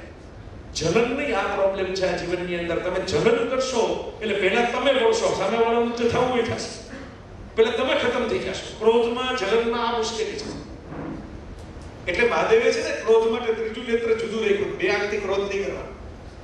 બહુ સ્પેશિયલ કેસ બને તો ત્રીજું નેત્ર ખોલવાનું. એ તો પાછા ભોળાનાથ વરદાને આપી દે. ક્રોધે કરે વરદાને આપે. આ જિંદગીનું સત્ય છે. સુદર્શને રાખવાનું, વાંસળીએ વગાડવાનું. એ તો હું તમને ક્યારે કહું છું, આ બેલેન્સ રાખે ને એનું નામ ગુજરાત. એને આવડે સુદર્શન ક્યારે ખોલવું છે, જરાક અવાજ કડક કરીને ડારોય આપી દે, બરાબર, અને પછી પાછો હળવેકથી સાચવી એટલે કે કઈ વાંધો નહીં, આપણે જન્મદિવસની પાર્ટીમાં તો આવવાનું જ છે પાછું. આ તો ખાલી જે પૈસાની મુશ્કેલી હતી એટલે જ તમને કીધું છે. રૂપિયા આપી દેજો ને પાર્ટીમાં આવજો, બરાબર. આપણે બે કરી શકીએ. આપણે સુદર્શન હળવેકથી ફેરવીએ ને પાછી વાંસળી વગાડીને બેડાવીએ કે કામ તો કરવાનું જ છે ને બેટા. રૂપિયા નથી એટલે જ પ્રોબ્લેમ છે. રૂપિયા આપી દે, કામ ચાલુ રાખીએ. તો મારા મિત્રો, હું તો તમને બધી અલગ અલગ સફર કરાવું છું ગુજરાતી જીવનની, ગુજરાતી સંસ્કૃતિની, ગુજરાતી ભાષાની. આપણે પહેલા કીધું ઝૂમ જેવા શબ્દો ગુજરાતી ભાષા પાસે છે. તમે બધાએ અત્યારે ગુજરાતી સમજી શકો છો, સાંભળી શકો છો. મારા ચંદ્રકાંત બક્ષી નામના બહુ મોટા લેખક થઈ ગયા પરેશભાઈ, એમણે એમ કીધું હતું કે જ્યાં સુધી ગુજરાતનો ગરબા ગાશે, ગરબાના તાલ ઉપર ઝૂમશે, અને જ્યાં સુધી ટેબલ ઉપર અથાણું પીરસશે, અથાણું જીવશે ને ગરબા જીવશે, ત્યાં લગી ગુજરાતી ભાષા જીવશે. વસ્તુ વગર ગુજરાતી પૂરા ન થાય. એ સ્વિટ્ઝરલેન્ડમાં ટ્રેનમાં જઈને ગ્લેશિયર જોવા ગયા હોય ને, એ છુંદો ખોલે કેરી. આ વાસ્તવિકતા છે આપણા જીવન. કે ભાઈ બધું સાચું, એ આપણે ફરવા નીકળ્યાની બધું સાચું, પણ આમાં પેટ ભરાઈ ગઈ. હા, અરે થેપલાનું તમે યાદ નહીં, હું તમને મારો કિસ્સો કહું. થેપલાનો તો વાયરલ થઈ ગયો છે મારે. એનો તો વિડીયો બધે ફેરવે છે. મારી આ યુટ્યુબ ચેનલમાં મેં મૂક્યો છે, પ્લેનેટ જેવી નામનો. મારી સાથે બનેલો કિસ્સો, અને આ સમજવા જેવો કિસ્સો છે. પછી એવું આમ રમૂજી છે, એમાં હળવાશી છે, પણ સમજણવાળો કિસ્સો છે. જિંદગીમાં પહેલી વાર હું અમેરિકા પહેલી ટ્રીપ મારી થઈ 2004ની સાલમાં. અમેરિકન ગવર્મેન્ટે મારું સિલેક્શન કરેલું લેખક તરીકે. એટલે વિઝાના પ્રશ્નો કઈ આવ્યા નથી. બાકી ગુજરાતી તો એ પ્રજા છે કે એક વખત વિઝા રિજેક્ટ થાય ને તો વિઝા લેવા ન જાય, પ્રાઇમ મિનિસ્ટર થઈ જાય એટલે 3 પ્રમુખો મળવા માટે આવ્યા. મોદી સાહેબે તમારી નજર સામે જો, પહેલા બરાક ઓબામા આવ્યા, પછી ડોનાલ્ડ ટ્રમ્પ આવ્યા, અને હમણાં G20માં બાઇડન સાહેબ આવ્યા. 3 પ્રમુખોને હાથ મિલાવીને સ્વાગત કર્યું. એ દેશના 3 પ્રમુખો જેને સીએમ તરીકે વિઝા રિજેક્ટ કર્યો. પણ ગુજરાતીઓ છે ને સીઝનના માણસ નથી, ગુજરાતીઓ વિઝનના માણસ. સીઝન બદલાય ને એનાથી એને તકલીફ ન થાય, વિઝન મોટું રાખે. પૂછો રમેશભાઈ અને ચેતનભાઈને, જ્યારે ગાંધીનગરમાં વાઇબ્રન્ટના ઉત્સવોની શરૂઆત થઈ ને, હું તો એમાં સંચાલક તરીકે અમુક કાર્યક્રમોમાં આવતો, અમુક પ્રવચનોમાં આવતો. ઇઝરાયલ એવા અલગ અલગ દેશો બધા આવતા હોય, કેનેડા આવતું હોય, કેન્યા. મોદી સાહેબે ત્યારે એવી સૂચના આપી હતી કે આપણે રાજ્યોને આમંત્રણ નથી આપવાના, દેશોને આમંત્રણ આપવાના છે. તમે વિચાર કરો, આપણી શક્ય જ નથી. આપણને આમંત્રણ, બિહારમાંથી આમંત્રણ આપત, કેરળમાંથી આમંત્રણ આપત, પણ વાઇબ્રન્ટ કર્યું ત્યારથી બધું ઇન્ટરનેશનલ થઈ ગયું. એટલે હમણાં છેલ્લા વાઇબ્રન્ટમાં યુએઈના, અબુધાબીના આપણે હા મહાત્મા મંદિર બનાવ્યું ખાસ કન્વેન્શન સેન્ટર બનાવવા માટે એવડું મોટું વિઝન કે અહીંયા લોકો આવશે અહીંયા લોકો આવીને બોલશે અહીંયા કાર્યક્રમો થશે એમનું વિઝન હતું આ ગુજરાતીઓની તાકાત છે એટલે થેપલાની વાત મને એટલા માટે યાદ આવી કે મારી જિંદગી પહેલી વાર અમેરિકા જવાનું હવે પહેલી વાર જે જાતા હોય ત્યારે તો શું આપણે ઓલા ડોલરના ગુણાકાર કરીએ પાણીની બોટલે ભાવે નહીં એમ થાય કે કોબો ભરી ટિકિટ મફત મિલી બરોબર કારણ કે ત્યારે 40 રૂપિયા હતા હવે તો એનાથી ડબલ થઈ ગયા બરોબર તો આપણે એમ થાય કે આ તો 830 રૂપિયાનું પાણી છે $1 ક્યારેક તો એવું થાય $10 નું કંઈક વસ્તુ હોય આપણે ગુણાકાર કરવા માંડીએ તો 830 રૂપિયા થઈ જાય તો હું મૂંઝાતો મેં ઘરે કીધું તો મેં કીધું આ તો બહુ મોંઘું છે હવે મેં વાંચ્યું તો આમાં તો $1 ના આટલા રૂપિયા થાય આપણે તો અમેરિકન સરકારના આમંત્રણથી જતા હતા કે ધંધો કરવા જતા નહોતા કે અમારું $1 આવે એટલે મારા મામીએ થેપલા બનાવી અને થેપલા છે ને આમ તમે બહેનો આટલા બધા બેઠા છે હમણાં મેં વખાણે કર્યા બધાના સારીઓના અને રંગોના બરોબર થેપલા તમે આમ જુઓ બ્રેડ તો એક જ સરખા કલરની હોય કે બ્રાઉન હોય કે વ્હાઈટ હોય બ્રેડમાં જ્યારે બ્રાઉનના શેડ હોય અલગ કે ડાર્ક હોય કે થોડીક લાઇટ હોય બરોબર પણ થેપલા તમે વિચાર કરો હળદરનો પીળો કલર હોય લાલ મરચું ગોલ્ડનનું નાખ્યું હોય તો એનો લાલ કલરના છાંટલા હોય એની અંદર લસણ કોકને ભાવતું હોય નાખ્યું હોય તો સફેદ કલરની લીટીઓ હોય કોથમીર ને મેથી નાખી હોય તો લીલા કલરના ઉપર આમ ઝગમગતા આમ આભલા ટાંકા હોય એવું લાગે અને બધું પાછું તેલમાં પકાવેલું હોય એટલે આમ યુવી લેમિનેટેડ અસ્તર કર્યું હોય ને એવી ચમક આવે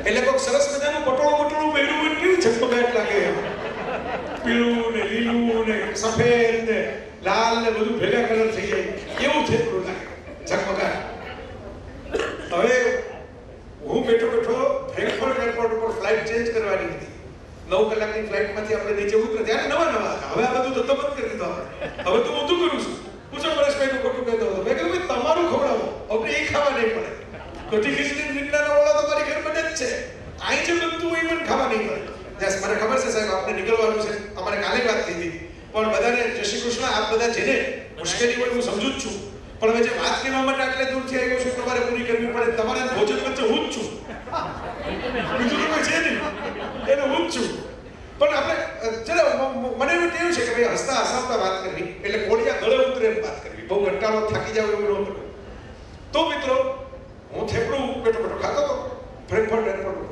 હવે બધા ચેન્જ કરતા હોય ફ્લાઇટ એમાં કોઈ એરોસ્ટેસ હશે કારણ કે પેલું યુનિફોર્મ પહેર્યો હોય અને નામની ટેગ હોય એટલે ખબર પડે કોઈ રોમાનિયાની એરોસ્ટેસ અને એ સામે આવીને બેસે એટલે એ મારી સામે જોયા કરે પહેલા તો મને એમ થયું ગુજરાતી ભાષાનો કેવો વૈભવ છે લેખકો જિંદગીમાં પહેલી વાર વિદેશ પ્રવાસમાં નીકળ્યા તો એરોસ્ટેસે ટીકી જોયા કરે છે પછી ખબર પડી કે મને નથી જોતી થેપલાને જોવે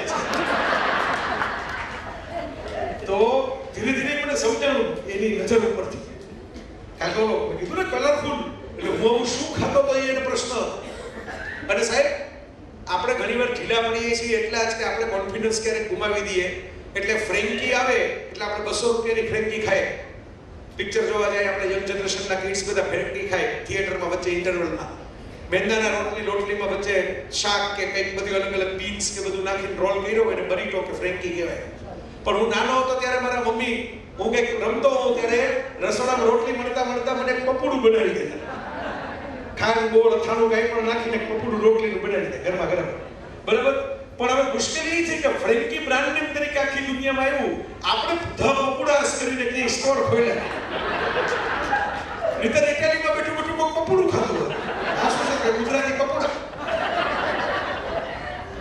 તો આ વિચાર કરજો આપણે કોન્ફિડન્સમાં એ કાચા પડ્યા કે ભાઈ આ આપણે દુનિયાને બતાવી શકીએ દુનિયાને કરાવી શકીએ બાકી અંગ્રેજોને પહેલી વાર ચા ચખાડી હતી ગુજરાતી વેપારીએ સુરતમાં વીરજી શાહ એને ચીનમાંથી ચા મંગાવી એમાંથી બ્રિટિશરોને ખબર પડી કે ચીનમાં આવું કંઈક થાય છે હવે બ્રિટિશથી લોકો કરે છે પણ એને ગુજરાતી એક વેપારીએ દેખાય આવી ચીનમાંથી ચાની પત્તી આવે ને સુરત ત્યારે બંદર હતું પોર્ટ હતું અને એને કારણે ખબર પડી તો થેપલું ખાતો તો એને જોયું એટલે આપણે ગુજરાતી ભાવ વળે કીધું ને હરખુડા બહુ આપણે બધા બરાબર એટલે મને તો બહુ હરખ ફાટી નીકળો ઓહો આપણે પહેલી વાર બહાર નીકળ્યા એરોસ્ટેસ આપણી સામે જોવે ને આપણું થેપલું એને ગમી ગયું લાગે છે એટલે મેં તો અંદર કોઈ વિવેકની સૌજન્યની પરવા કરવાને બદલે એક થેપલું કર્યું અંદર ડબ્બો હતો ભરેલો એમાંથી એક આખું થેપલું લઈ પપોડું મારી એટલે કીધું કે લ્યો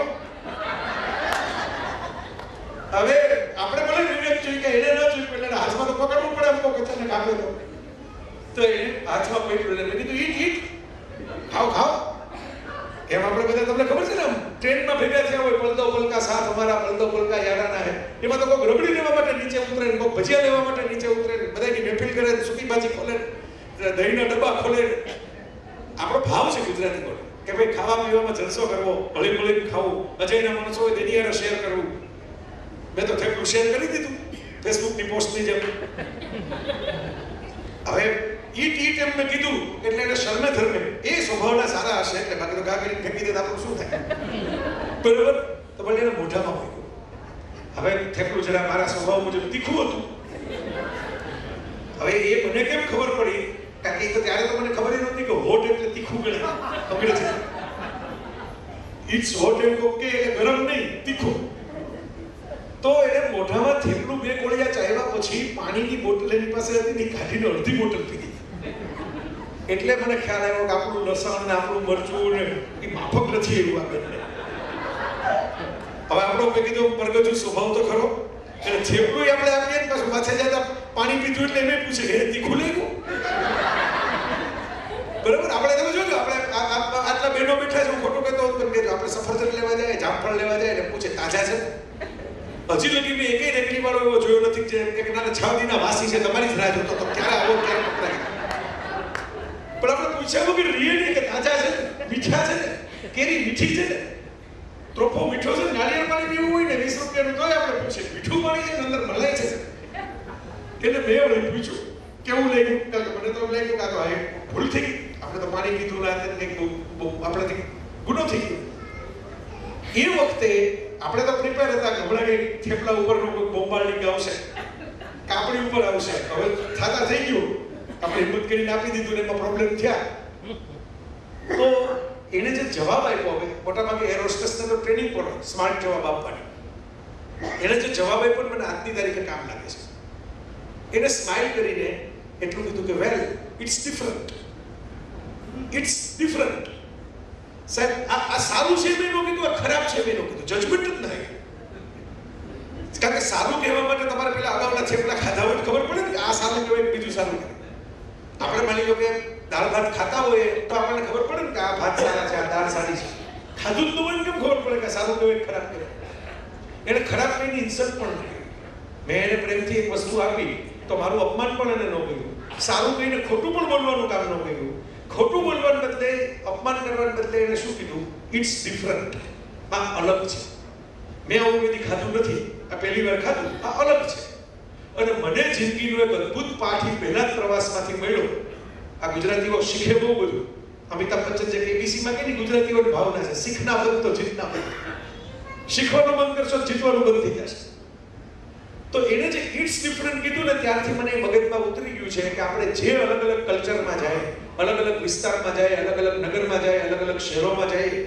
એક ગુજરાતી આપણે બોલીએ પણ ગુજરાતી અલગ અલગ હોય કલકત્તાના ગુજરાતી અલગ રીતે મોટા થયા હોય ધનબાદના ગુજરાતી અલગ રીતે મોટા થયા હોય દિલ્હીના ગુજરાતી અલગ રીતે મોટા થયા હોય કોચીના ગુજરાતી અલગ રીતે મોટા થયા હોય દરેક પોતપોતાના કલ્ચરમાંથી કંઈક લીધું હોય કંઈક સરસ પકડ્યું હોય હવે તો ગુજરાતી ઇન્ટરનેશનલ છે યુરોપમાં છે અમેરિકામાં છે આપણે હમણાં જ વાત થઈ બધી તો ગુજરાતી પ્રજા તરીકે આપણી લાક્ષણિકતા આ છે કે આપણે સુપ્રીમ કોર્ટના જજ બનીને બીજા કોઈના જજમેન્ટ દેવાને બદલે આ અલગ છે એમ માનીને આપણે બધી જગ્યાએ તમે વિચાર કરો ગોઠવાઈ જાય છે આ ગુજરાતી ડાયસ્પોરાની તાકાત છે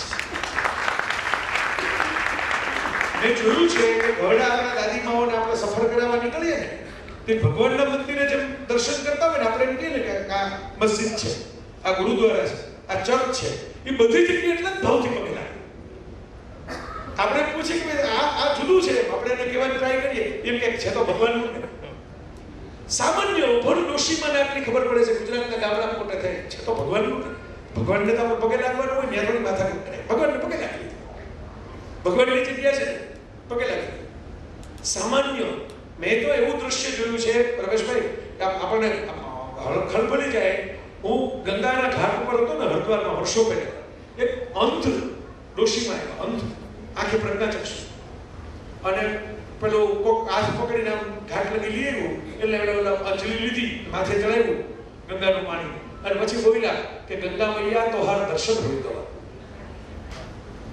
દર્શન હોય ગવા, જેને આંખ જ નથી એમ કે છે કે દર્શન હોય ગવા. આ આસ્થા છે ને એ પણ ગુજરાત છે. તમે વિચાર કરો, આ આસ્થા ભારત સિવાય તમને બીજે મળે નહીં. ખાલી ગુજરાતમાં નથી, આખા ભારતમાં છે આસ્થા. એટલે હું તમને કહું છું, હું ગુજરાતીઓનો મેં પંચામૃત બનાવ્યું તો હમણાં બોલ્યો તો હું કહ્યું કે ગુજરાતીઓ 5 વસ્તુથી ઓળખાય. એક ફેમિલીથી ઓળખાય. ગુજરાતી હોય કે ફેમિલી ભાવના હોય, ફેમિલી બોન્ડિંગ હોય.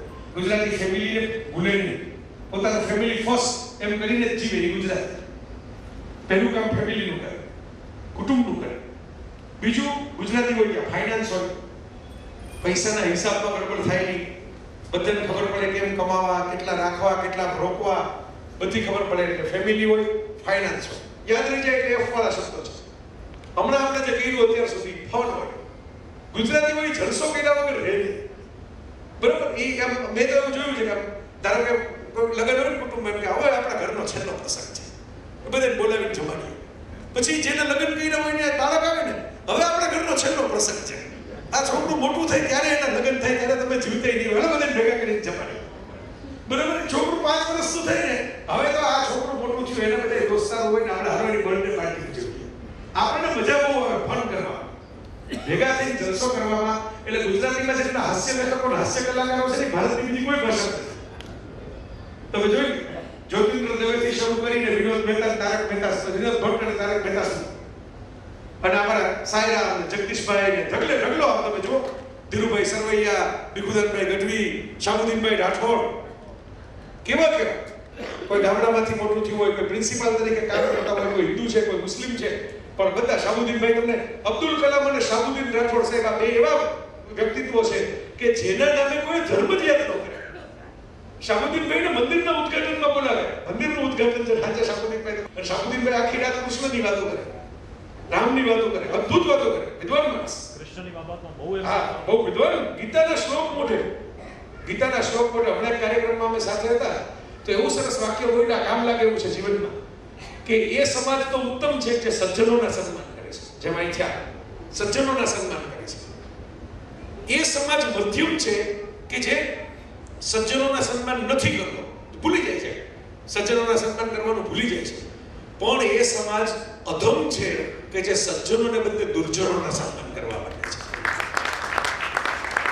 આ શાબુદ્દીન મારા ભીખુદાનભાઈ એક લીટીમાં સુખની વ્યાખ્યા આપી દીધી, એક જ લીટીમાં, કે તમે ડોક્ટરની પાછળ ભાગતા ના હો અને પોલીસ તમારી પાછળ ભાગતી ન હોય, એનું નામ સુખ. તમારી તબિયત એવી સારી હોય કે તમારે ડોક્ટરના રોગ પગથિયા ચડવા ન પડે, અને તમારા ધંધા એના ચોખ્ખા હોય કે પોલીસ વાળા તમને ઠોકતા ન હોય, આનું નામ સુખ. આ દેશી દાપણ છે, દેશી પણ કામની વસ્તુ છે. એટલે ફન ગુજરાતીઓ આપણે જો હમણાં થઈ ગયો, હસતા હસાવતા જીવનનું જ્ઞાન મળે. હસતા હસાવતા એટલે ગીતા પણ છે ને ભગવાનનું ગીત છે. તમે વિચાર કરો, સોંગ ઓફ ગોડ. ગીતા વાક્યમાં નથી, છંદમાં છે, સંગીતમાં છે. એટલે કૃષ્ણે ગુજરાતમાં રહ્યા ને એટલે સંગીતમાં આખે ઉપદેશ આપી દીધો જીવન કેમ જીવવું. તો આજે ફન છે એ પણ ગુજરાત છે. જલસો કરવો, આટા ફેરા કરવા, વોટર પાર્કમાં જઈને ધુબાકા મારવા. અડધો ટુરિઝમની કંપનીઓ છે ને ગુજરાતીઓને જ પૈસા આવે છે. મારું પર્સનલ નિરીક્ષણ છે. ભાવેશભાઈ તમે ફર્યા છો, પરેશભાઈ તમે ફર્યા છો, સાહેબ તમે ફર્યા છો, બરાબર? આ મારા એનર્જીના મિત્રો તો આખી દુનિયાના સંપર્કમાં છે. અડધો ફોરેનના ટુરિઝમના ડિપાર્ટમેન્ટ છે ને ગુજરાતીઓના પૈસા ચાલે છે. ગુજરાતીઓ જ પૈસા ખર્ચી બધે જાય, બરાબર? બધે જાય, બરાબર? એને ફરવાનો શોખ જ છે, એ જાય. અને ગુજરાતી કોને કહેવાય? હનીમૂનમાં ગ્રુપ બુકિંગ કરાવે. એ જણે એકલા જવાનું બદલે બોસ પોતે કે આમાં 32 કપલ ભેગા થાય ને તો આપણે છે ને ડિસ્કાઉન્ટ હારું મળે, 40% નું ડિસ્કાઉન્ટ. ઉદયપુર ગુજરાતી બોલ લીધે ચાલે. પેલા બિયોન્સ છે, પોપ સિંગર છે, બિયોન્સ બહુ મોટી ફેમસ પોપ સિંગર છે. તો એને કોઈ કે ઓલા ટ્વિટર હવે એક સ્થાન થઈ ગયું, એની ઉપર પોસ્ટ મૂકે, એમાં કોઈ કે આપણી કે ગંદકી, ગરીબી, ઘણા લોકોને એવી ટેવ હોય, એ ગોકુળમાં જાય ને તો છાણ જ ગોતે. ગોકુળમાં જઈને દૂધ નો પીવે, છાણ ઉપર બેઠા એમ કોઈ ફોટા મૂક્યા હશે. અને બિયોન્સે ફોટા શેર કરીને એવું લખ્યું કે ભાઈ સચ અ ડર્ટી ફોટોગ્રાફ્સ. એટલે ભારતીયોની લાગણી દુભાઈ છે, કારણ કે આપણે કોઈ આવું કહી જાય બહારની વ્યક્તિ કે ડર્ટી, ગંદુ છે. હવે વિચાર કરો, એ બિયોન્સે આવું કીધું, સામાન્ય બીજા કોઈ માણસ હોય તો આંદોલન કરે, માથાકૂટ કરે, આ કરે. આવી ગઈ ટ્વીટ, પતી ગયું. ઈશા અંબાણીના લગ્ન થયા ત્યારે મુકેશભાઈએ, જે ઉદયપુર તમે બોલ્યા એટલે મને યાદ આવ્યું, ઉદયપુરના પેલેસમાં લગ્નના માટેના બધા ફંક્શન રાખ્યા. એમાં પૈસા ખર્ચીને બિયોન્સને બોલાવી. બિયોન્સને ચણિયા ચોળી પહેરાવી. ચણિયા ચોળી પહેરાવીને એને ડાન્સ કરાવ્યો. અને બીજે દિવસે બિયોન્સે ચણિયા ચોળીનો પોતાનો ફોટો મૂકીને એમ લખ્યું કે ઇન્ડિયા ઇઝ સચ a beautiful and colourful country. આ ગુજરાતી છે સાહેબ. માથાકૂટ કર્યા વગર તમારી ભાષા ફેરવી નાખે, તમારા અભિપ્રાય ફેરવી નાખે એવું નામ ગુજરાતી.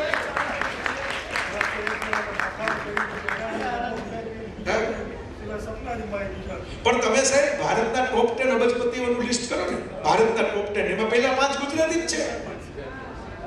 ગૌતમભાઈ અદાણી, મુકેશભાઈ અંબાણી, દિલીપભાઈ સંઘવી, અજીતભાઈ પ્રેમજી, બરાબર ગુજરાતીઓ જ છે. પછી શરૂ થઈ બાકીના બધા. એટલે ઘણા લોકોની વાંધો એવો હોય છે કે આ ગુજરાતીઓ પાસે એટલા પૈસા કેમ છે? સાહેબ ગુજરાતીઓ પાસે પૈસા એટલે છે. હવે જો મેં તમને એફ વાળા શબ્દો હું કહેતો હતો ને, એમાં ગુજરાતીઓ પાસે પૈસા એટલે છે કે ગુજરાતીઓ પાસે ખાલી ફન છે, ફાઇનાન્સ છે, ફેમિલી છે એટલું નથી. ગુજરાતીઓ પાસે ફેથ પણ છે. આસ્થાનો પ્રજા છે ને સાહેબ, એટલે ભગવાન પૂછે છે ગુજરાતીઓ. ફેથ છે, ફેથ. તમે ગુજરાતી કોઈ પણ હોય ને, ભગવાનના ભરોસે બેઠા થઈ જાય પાછા. દુનિયામાં વાહન તૂટી ગયા હોય, બહાર ગયા લાલજી કાલિદાસ મહેતા બધાની તમે આત્મકથાઓ વાંચો, તમને ખબર પડે કેવી કેવી મુશ્કેલીમાં મુકાણા હોય, ત્યાંથી કેવા ઊભા થઈને. આપણા યુગાન્ડામાંથી એક જમાનામાં પહેલા કપડે બધાએ છોડી દેવું પડ્યો તો દેશ. તો લંડન ગયા, બ્રિટન ગયા, ત્યાં ગોઠવાઈ ગયા, ત્યાં એવા સેટ છે, એવા સેટ છે કે આજે લંડનના પ્રાઇમ મિનિસ્ટર જ કુટુંબમાંથી છે, ઋષિ સુનક. બરાબર, મૂળ ભારતીય કુટુંબ. બરાબર. તો આ ભારતીયો, ગુજરાતીઓ, ભારતીયોની તો આસ્થા છે જ, પણ ભારતીયોમાં ગુજરાતીઓની આસ્થા થોડી વિશેષ. આપણે ત્યાં એક શબ્દ છે, તમને બધાને ખબર હશે, કે બીજે નથી. કોઈ દાન છે ને એનું નામ ન લખવાનું હોય ને, દાતા પૈસા આપી દે પણ નામ ન લખાવે, તો એના માટે સાહેબ બોલે રામ ભરોસે. આપણે રામ ભરોસે જીવી શકીએ છીએ ને, એટલે આપણી ઉપર લક્ષ્મીની કૃપા વરસે છે.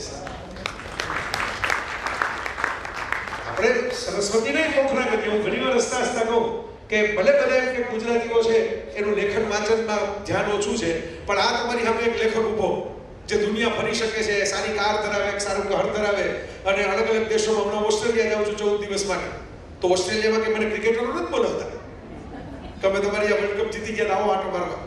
ઓસ્ટ્રેલિયામાં આપણા ગુજરાતીઓ છે, જે મેલબોર્નમાં, સિડનીમાં, બધી જગ્યાએ આપણો ગુજરાતી સમાજ છે, એ લોકો મને બધા ભેગા થઈને બોલાવે છે કે તમે અહીં પણ બોલવા માટે આવો. તમે ઇન્સ્ટાગ્રામમાં બોલ્યા કરો, તમે મોબાઈલમાં જોયું થોડું, હાલે રૂબરૂ આવો.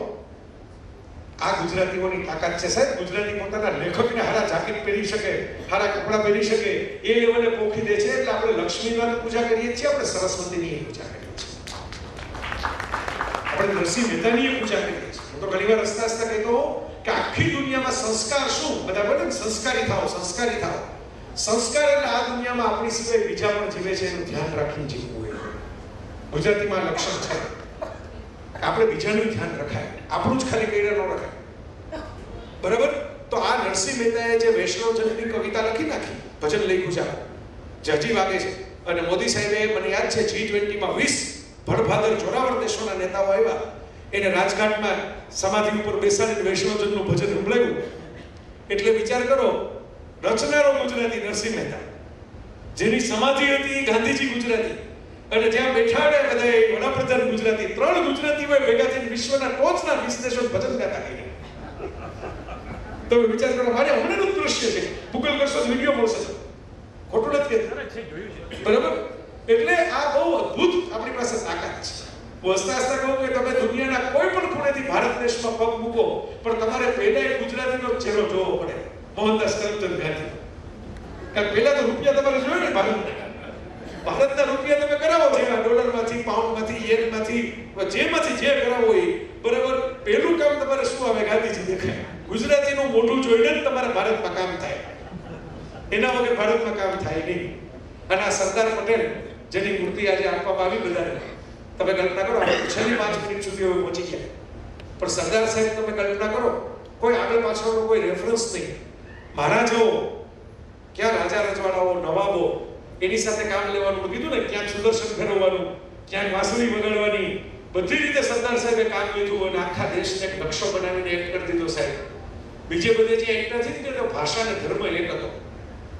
આપણે તો ભાષા અને ધર્મ એક ન હોય, ક્યાંક ગામડા જેવું રજવાડું હોય અને ક્યાંક મોટું 2-4 રાજ્યો કબજે થઈ જાય એવું રજવાડું હોય.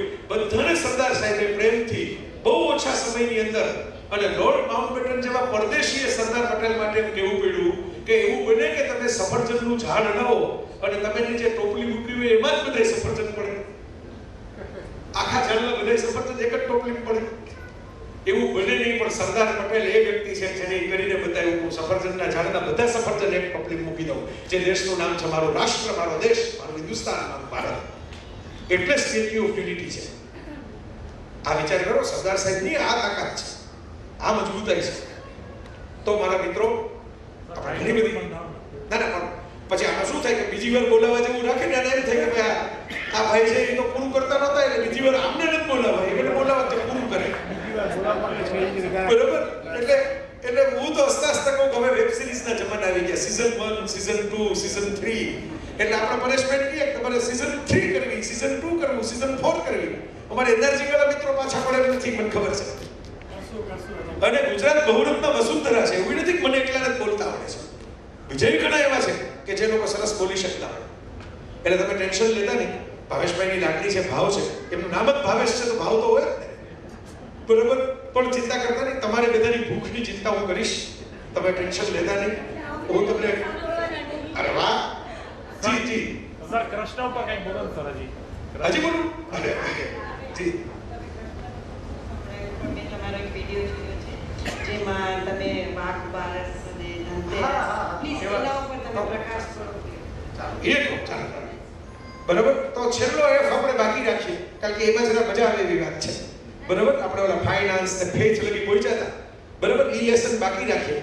બેને જે વાત કરીને સાહેબે તમે કૃષ્ણની વાત કરી, આપણે બંનેની સરસ વાત કરી. કૃષ્ણમાં ઘણા રંગો તો બધા કૃષ્ણ ઉપર જ 2.5-3 કલાકના પ્રવચન આપ્યા છે. એકલા કૃષ્ણ ગીતાની વાત કરી હોય, એમના બચપણની વાત કરી હોય, બહુ ગમે. પૂર્ણ પુરુષોત્તમ એટલે કેવડી રેન્જ, ચીર હરવામાં પણ કૃષ્ણ હોય ને ચીર પૂરવામાં પણ કૃષ્ણ હોય. આ કૃષ્ણ છે સર. કારણ કે ચીર હરવા ત્યાં મસ્તી છે, મજાક છે, અપમાન નથી, કોઈ બીજો ગુનો નથી. રાધિકા તુને બંસરી ચોરાઈ, આમાં રાધિકા બંસરી ચોરે છે પણ આમાં એફઆઈઆર કરવાની ન હોય. આ તો મસ્તી મજાકની ચોરી છે, પ્રણયની ચોરી છે. પણ જ્યારે દ્રૌપદીના ભરી સભામાં વસ્ત્રો ખેંચાતા હોય, કોઈ સ્ત્રીનું જાહેર અપમાન થતું હોય, ત્યારે બાકીના બધા ચૂપ બેઠા છે, પણ એક કૃષ્ણ છે એ દોડીને વસ્ત્ર પૂરી દે છે. આ કૃષ્ણની રેન્જ છે સાહેબ. એટલે મને કૃષ્ણ એટલે અત્યંત ગમે. એની પાસેથી આપણે આજના જીવનમાં ઘણું શીખવાનું જોયું છું. તો ત્યારનું જીવન જીવીને જતા રહ્યા, પણ એમના અવતારમાંથી તમારે મારે હજી ઘણું શીખવાનું છે આજે. અને ઘણું શીખવાનું છે એ ઘણાને બાજુએ રાખીને હું એક વાત તમને કહું શીખવા જે કૃષ્ણએ પોતાના જીવનમાં અપનાવી છે. ભગવદ્ ગીતામાં એમણે એક શબ્દ આપ્યો છે, અનાસક્તિ, સ્થિત પ્રજ્ઞતા. હવે બહુ અઘરું લાગે, આવું આપણે બોલીએ તો લોકોને બીક લાગે. હમણાં સારા કપડાં પહેરવાની ના પાડી દેશે, હમણાં સારું ખાવાની ના પાડશે, સારી જ્વેલરી પહેરવાની ના પાડશે. તો કૃષ્ણએ તો બધું કહ્યું છે. 56 ભોગના પ્રસાદ છે. બરાબર? જળહળ શણગાર અને વાઘા છે. કૃષ્ણમાં જ વાઘા શબ્દ હોય, શિવમાં વાઘા ન હોય. શિવ તો સસરાનો રહીને બબૂચ ચોળીને બેઠા હોય, મહાદેવજી તો આખા અલગારી છે. બરાબર? પણ કૃષ્ણમાં તો વાઘા આવે, શણગાર આવે, ઘરેણા આવે, બધું મુગટ આવે. તો કૃષ્ણ આમાં કઈ ના પાડે એવા તો છે. પ્રેમ કરે એવા છે, ડાન્સ કરે. સાહેબ મહાદેવ અને આપણા માધવ, હું કહું મહાદેવ અને માધવની સંસ્કૃતિને એટલા માટે યાદ રાખો કે આખી દુનિયામાં નાચતા ઈશ્વર આપણી પાસે જ છે. બાકી બધી નાચતા ઈશ્વર નથી. ઈશ્વર ડાન્સિંગ ન હોય. ડાન્સિંગ ગોડ એક માધવ છે, બીજા મહાદેવ છે, નટરાજ, અને બીજા આપણા કૃષ્ણ, બાકી બિહારી. તો કૃષ્ણએ એટલા અનાસક્તિ જે શીખવાડીને એનો બહુ સાદો ભાવ એટલો જ છે કે તમે કોકના લગ્નમાં ગયા, બરાબર? હવે હમણાં પેલેસની વાતો થતી હતી, એવા તમે પેલેસમાં ડેસ્ટિનેશન વેડિંગ હતું, તમે એવી ભવ્ય જગ્યાએ ગયા, 7 સ્ટાર હોટલમાં તમે પહેલી વાર જોયું, બરાબર? અદ્ભુત જગ્યા હતી. આપણે ફોટા પાડ્યા, ઇન્સ્ટાગ્રામમાં મૂક્યા, જુઓ જુઓ અમે તો અહીંયા આટા મારીએ છીએ, આ ખાઈએ છીએ, આ પીએ છીએ. લગ્ન તો કોકના હતા. આપણે તો શું, આપણે ગુજરાતી પ્રજા કરી બધે એમ તો સ્માર્ટ ખરા. ગમે એવી મોટી કંકોત્રી હોય ને, ગમે એટલી જાડી કંકોત્રી છપાવો, ગમે એટલા ફોટા મૂકો, આમાં કરીને જમવાનું કેટલા વાગે છે તે જ ગોતી એમાં કોઈ દી મોડા ન પડે. ભલે વરકરિયાના નામ યાદ ન હોય, પણ પાર્ટી પ્લોટ ક્યાં છે એ યાદ હોય. એટલે તમે ધારો કે આવા કોઈ લગ્નમાં ગયા ને આમાં એવું થયું 50 વસ્તુઓ ખાધી હોય, પિઝા ખાધો હોય, ભાખરી ખાધી હોય, કારણ કે જે હોય બધું એકવાર તો ખાય જ લેવું, એવો આપણો ધર્મ છે. એટલે મુખવાસ હોય તો ઓલા બધા મુખવાસ આમ પ્રસાદી લેતા હોય ને એમાં ખાય. 7 મુખવાસ હોય તો કે સાથે ભેગા કરી ખાઈ જાવ, રોટલી ભરીને બધું ખાઈ જાવ, બરોબર. પણ પછી કોઈ પાર્કિંગમાં એમ કે ઢોકળા હતા કેવા સરસ, તમે એ ઢોકળા કેમ નહીં ખરા, જેટલું ખાધું હોય પચે. તો આ મુશ્કેલી છે. આપણે બધું ભાવે બહુ, ગમે બહુ, એટલે આપણે મિષ્ટાન કંઈક હોય ગોતતા પહોંચી જાય. આ તો તમને વચ્ચે હળવા રાખું છું એટલે તમને થાક ન લાગે, કંટાળો ઓછો આવે, બરાબર. આપણે ગયા કોકના લગ્નમાં, સરસ ફોટા મૂક્યા, સરસ વિડીયો બનાવ્યો, જલસા કર્યા, પણ એ તો લગ્ન હતા ત્યાં બી હોટલ હતી. લગ્ન પૂરા થાય પછી તો ચેકઆઉટ થાય, બરાબર. ચેકઆઉટ થાય એટલે તમે જે ઓલા ફોટા મૂક્યા હતા કે આ જલસો જુઓ, અમારો ઝરૂખો જુઓ, અમારી પથારી જુઓ, અમારા નળ જુઓ, આ જુઓ, લોકો બાથરૂમને ફોટા પાડી મૂકતા હોય, ટાઉટ કેવું સરસ છે, નળ કેવા સરસ છે, નાળીસો કેવો સરસ છે. પણ હવે તો બિસ્તરા પેક કરવાનો ટાઈમ આવ્યો ને, કારણ કે આપણી માલિકીનું તો હતું નહીં, આપણે તો કોકના ખર્ચે ગયા હતા. હવે ધારો કે ફોગ આવી ગયો, ફ્લાઇટ કેન્સલ થઈ, ખબર રમેશભાઈ કહેતા હતા ધ્યાન રાખજો દિલ્હીની ફ્લાઇટ લેશો ફોગમાં કેન્સલ થઈ જશે, પહોંચી જઈએ.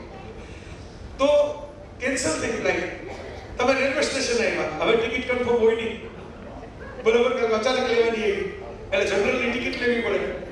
તમે રાહ જોઈને રેલવે સ્ટેશને બેસો, ત્યાં કેળાની છાલ પડી હોય, વેફરના પડીકા પડ્યા હોય, બે કૂતરા આટા મારતા હોય, બરોબર, તમે મચ્છર કરડતા હોય. યાનો ફોટો પાડીને તો આપણે કોઈથી મૂકતા નથી ઇન્સ્ટાગ્રામમાં, તમે આય બેઠા છે, એ તો આપણે કોઈથી મૂકતા નથી. હવે પેલું કાંઈ નહીં નહોતું, કારણ કે હોટલ હતી, પ્રસંગ હતો ત્યાં સુધી તમારો રૂમ હતો, પ્રસંગ પૂરો થયો રૂમ ખાલી થયો. આ સ્ટેશને કાંઈ નથી, ભલે તમને દુઃખ થતું હોય, પહેલામાં સુખ હતું, આમાં દુઃખ છે. દુઃખે કાંઈ નથી. શું કામ? કારણ કે હમણાં ટ્રેન આવશે, એકવાર ચડી જશો, ભલે ધક્કામુક્કી કરવી પડશે, ઊભા રહેવું પડશે, પણ છેલ્લે તો ઘરે જઈને આરામ કરવાનો જ છે ને. ઘર તો આપણું કંઈક બીજે જ છે, ઘર તો આપણે ધનબાદમાં આવી સુઈ જવાનું છે. એમાં જે મજા આવે એ બીજે ક્યાંય ન આવે, 7 સ્ટારમાં ન આવે, રેલવે સ્ટેશનમાં ન આવે. તો પેલું દુઃખ પણ કાયમી નથી, પેલું સુખ પણ કાયમી નથી. સુખમાં હો ત્યારે ભોગવી લેવું પડે ને ભેગું લઈને ફરવાનું નહીં. દુઃખમાં હો તો એ સહન કરી લેવું પડે, એને મગજમાં માથે આવીને ડિપ્રેશનમાં જવાનું નહીં.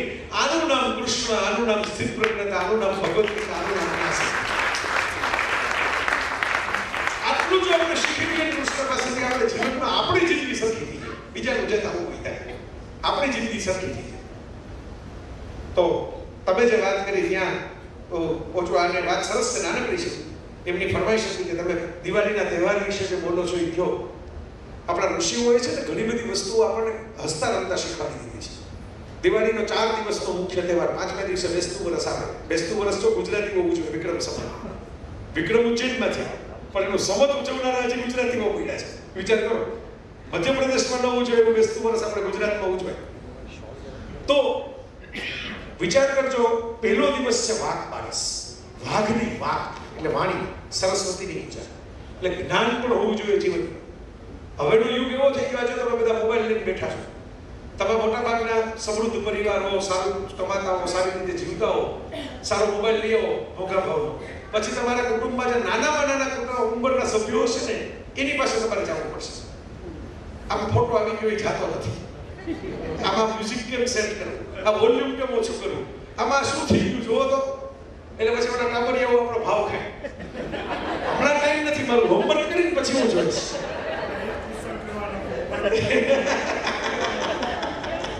પરેશભાઈ હું જ કહેવાનો તો મોબાઈલની વાત કરજો તો કુદરતી આવી ગઈ, તમારો ભાવ હતો તો આવી ગઈ. હું તો હસતા હસતા એવું કહેતો છું કે પહેલા આંખ બંધ થાય તો નિંદર આવતી, હવે નેટ બંધ થાય તો નિંદર આવે.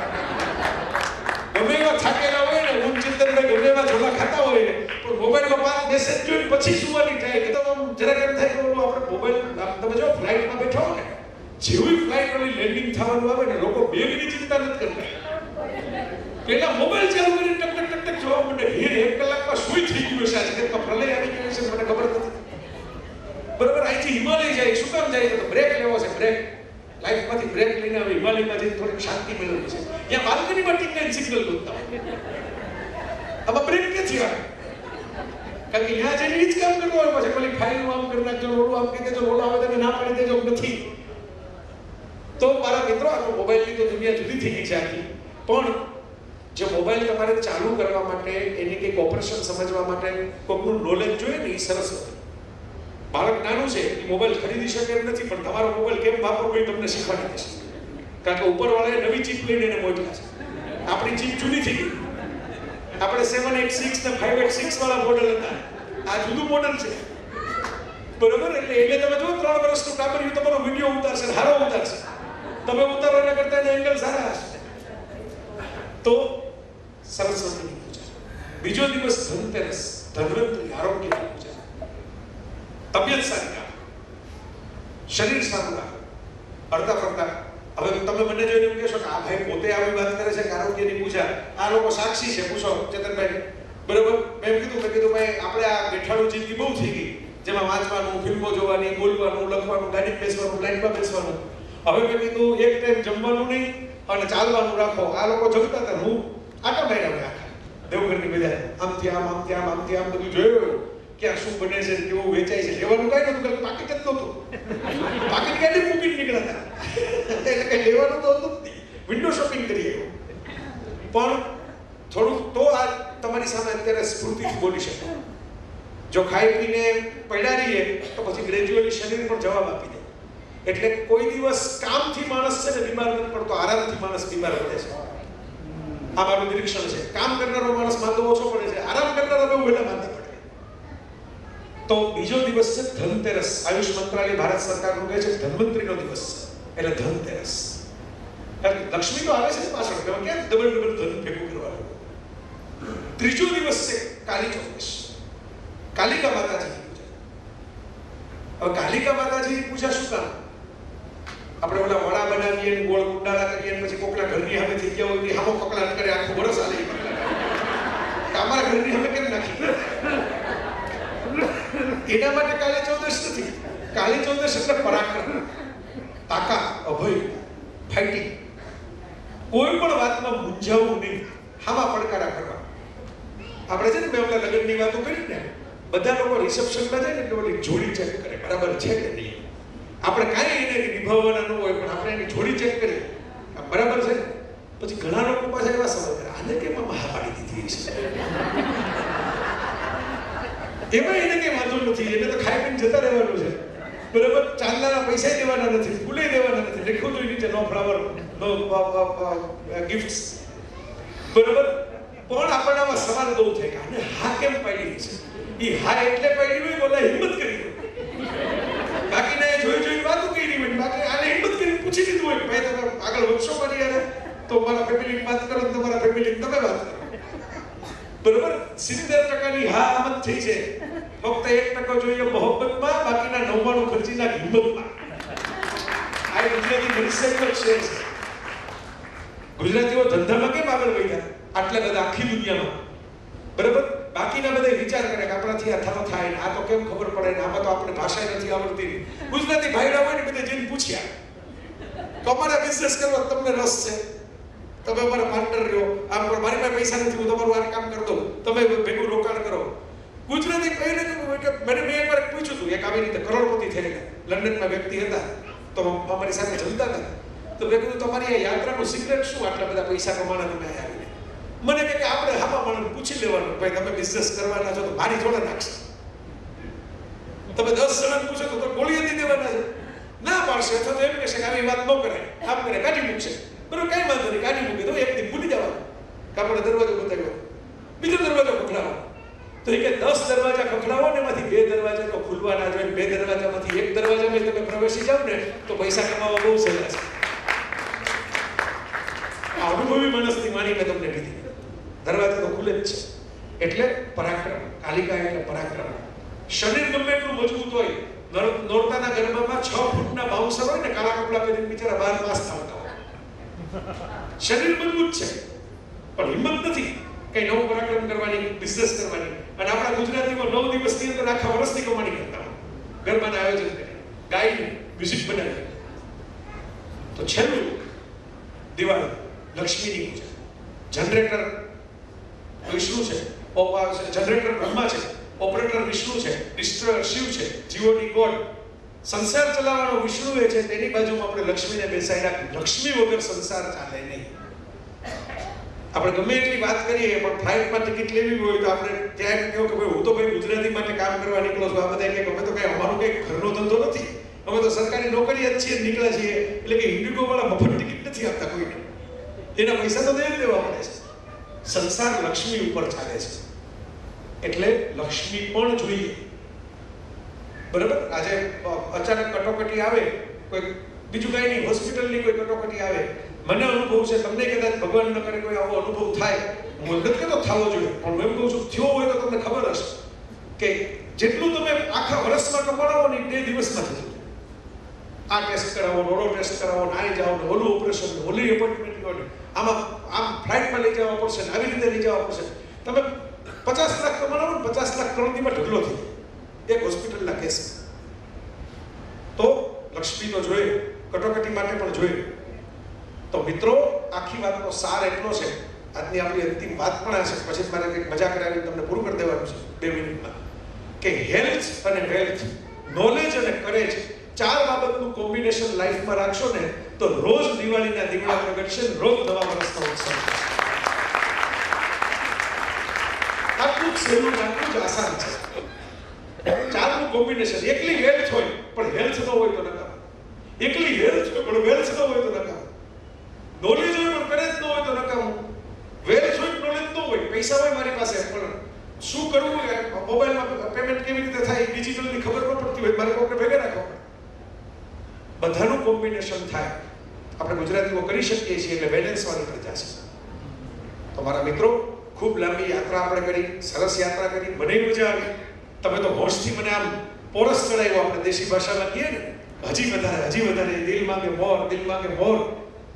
તો છેલ્લે મેં વાત રાખી હતી, છેલ્લો F, આમાં મોબાઈલનો ઉપયોગ કરો. એટલા માટે કે મેં એક આખું પુસ્તક કહ્યું, ખાતા રહે મેરા દિલ, ગાતા રહે મેરા દિલ નહીં, ખાતા રહે મેરા દિલ. અને ફૂડ, ગુજરાતી હોય, અહીંયા ફાઇનાન્સ હોય, ફેઇથ હોય, ફન હોય, ફેમિલી હોય ને ફૂડ હોય. હવે તમે જેના તરફ યાત્રા કરશો એનું નામ ફૂડ. હવે બધાને જે યાદ આવે, ધીરે ધીરે જ્ઞાન ખરવા માંડે, કારણ કે મગજમાંથી લોહી પેટમાં જાય.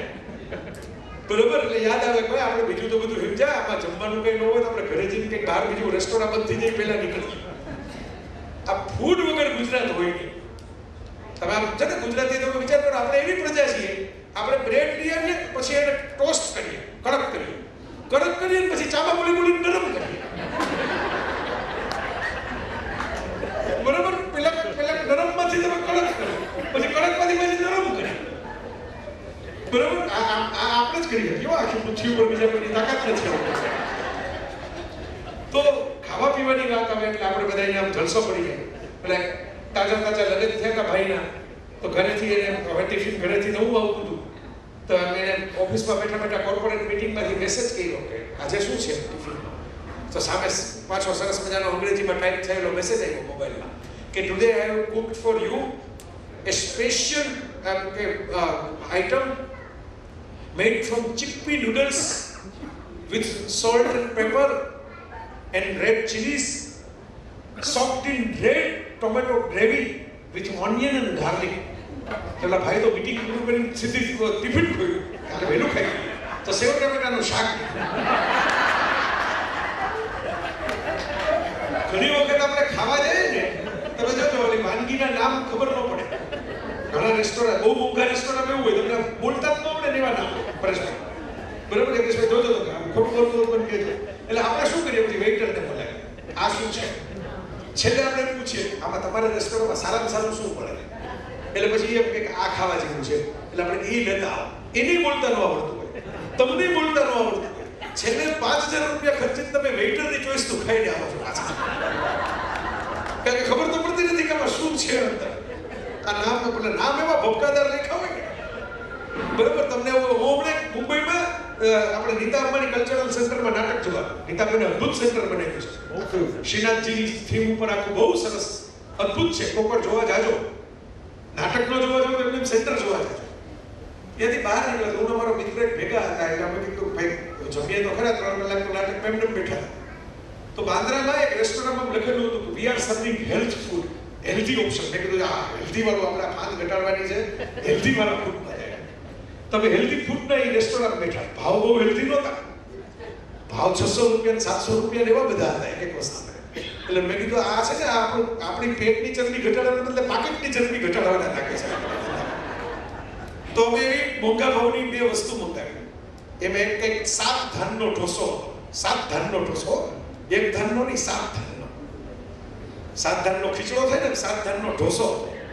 તો એ ઢોસો બનાવ્યો ને એની ભેગી 2 વાટકી આવી, મોટા મોટા આવડા મોટા કટોરા. આવડા મોટા કટોરામાં નીચે તળિયું ભરીને એટલી જ ચટણી હતી. એટલે મેવલા ભાઈને મેં કીધું આ કંઈક ભૂલ થઈ છે. મેવલા ભાઈને બોલાવી કીધું, મેં કીધું આ ઢોસો ખાવો કેવી રીતે એટલો એટલો. તો મેં કીધું આ ચટણી નહીં તો આટલું જ. તો મને કહે કે ધીસ ઇઝ હેલ્થ ફૂડ, આ તમારે જાજુ ન ખવાય. ચટણીમાં મીઠું હોય, ચટણીમાં મરચું હોય, ધીસ ઇઝ અનહેલ્ધી થિંગ. એટલે આટલા જ માપમાં ચટણી ખવાય. એટલે 700 રૂપિયા ચૂકવીને મેં એક અંગૂઠા જેટલી ચટણી ખાઈને બહાર આવ્યા.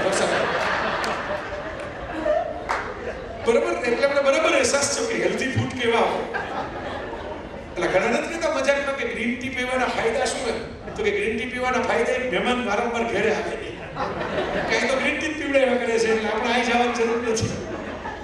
એટલે હસતા હસતા કહું કે વજન ચોક્કસ ઘટે ગ્રીન ટી પીવાથી, પણ પાંદડા તમે તોડવા જાઓ તો ઘટે. શરબતની જેમ અંદર કાન નાખીને મધ નાખીને પી જાવ તો ન ઘટે. તો છેલ્લે ફૂડ એટલે રાખ્યું છે કે મેં પુસ્તક લખ્યું, એમાંથી એક નાનકડું વર્ણન તમને સંભળાવું અને આપણે મધુરને સમાપે જેને કહેવાય મીઠાશથી પૂરું કરીએ, ઓટકારથી પૂરું કરીએ. તો વર્ણન છે સાવ નાનકડું, પણ શિખંડ નામની એક વાનગી છે. ગુજરાતીમાં બહુ કહેવાય કાનાને માખણ ભાવે રે, કાનાને મિશ્રી ભાવે રે. આપણે તો કૃષ્ણની પૂજામાં પાછો ભેગો સ્વાદ લઈ આવ્યો કે કાનાને માખણ ભાવે, કાનાને મિશ્રી ભાવે, એટલે અમને આપો, અમને ખવડાવો જરાક માખણ ને મિશ્રી.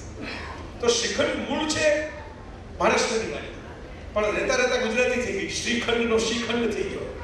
અને આપણે એટલું બધું એને સરસ રીતે જોઈ તો એક જમાનામાં બાંધેલો શ્રીખંડ બનતો, તમને ખબર હોય તો લટકાવીને બાંધીને શ્રીખંડ બનાવવા. હવે તો મશીન આવી ગયા, પણ મશીનના શ્રીખંડનો એવો સ્વાદ નથી આવતો જેવો બાંધેલા શ્રીખંડનો સ્વાદ. તો મેં એક વર્ણન લખ્યું હતું, એકવાર ઘરે બાંધેલો હતો ને શ્રીખંડ, તો એમાંથી એ ખાતા ખાતા મને જે આમ ભાવ થયો, આનંદ થયો, એટલે મેં શબ્દોમાં ઉતાર્યો.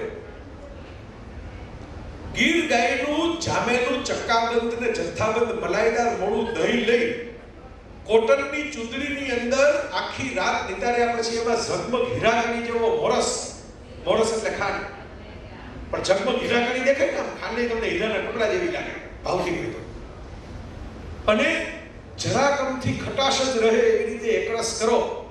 નરમ ક્રીમને ચમચીથી જેમ ખાંડમાંથી ખનીજ ઉલેચતા હો એમ ઘસી ઘસીને હેઠું કરો. આમાં ચમચો લઈ અને કપડા ઉપર ફેરવવો પડે. એટલે આ ઝારખંડની ખાંડમાંથી જેમ ખનીજ બહાર કાઢો ને એમ તમારે મસ્કો બહાર કાઢવો પડે અંદરથી, ચોટી ગયો હોય કપડા. એમાં નાખો દીવાનાથી ને યુરોપમાંથી દરિયો ખેડવા જહાજો નીકળતા એવી આપણી સુગંધીદાર એલચીનો ભૂકો. આપણા મરી મસાલા લેવા માટે તો આપણે કંપની બનાવી હતી સ્થિતિએ. તો અને થોડુંક સોનાના તાર જેવું કાશ્મીરનું જગવિખ્યાત રતુમડું કેસર, થોડુંક હિમાલયની પહાડીઓમાંથી આવેલું અસલી ગુલાબજળ, અને માફક આવે તો સૂકા મેવાનો ભૂકો. પછી એને ઠંડુ કરીને કોઈ રાજકુમારીના સુવાળા ગુલાબી ગાલ જેવું મુલાયમ ઘટ્ટ મિશ્રણ તૈયાર થાય, એનું નામ શિખંડ.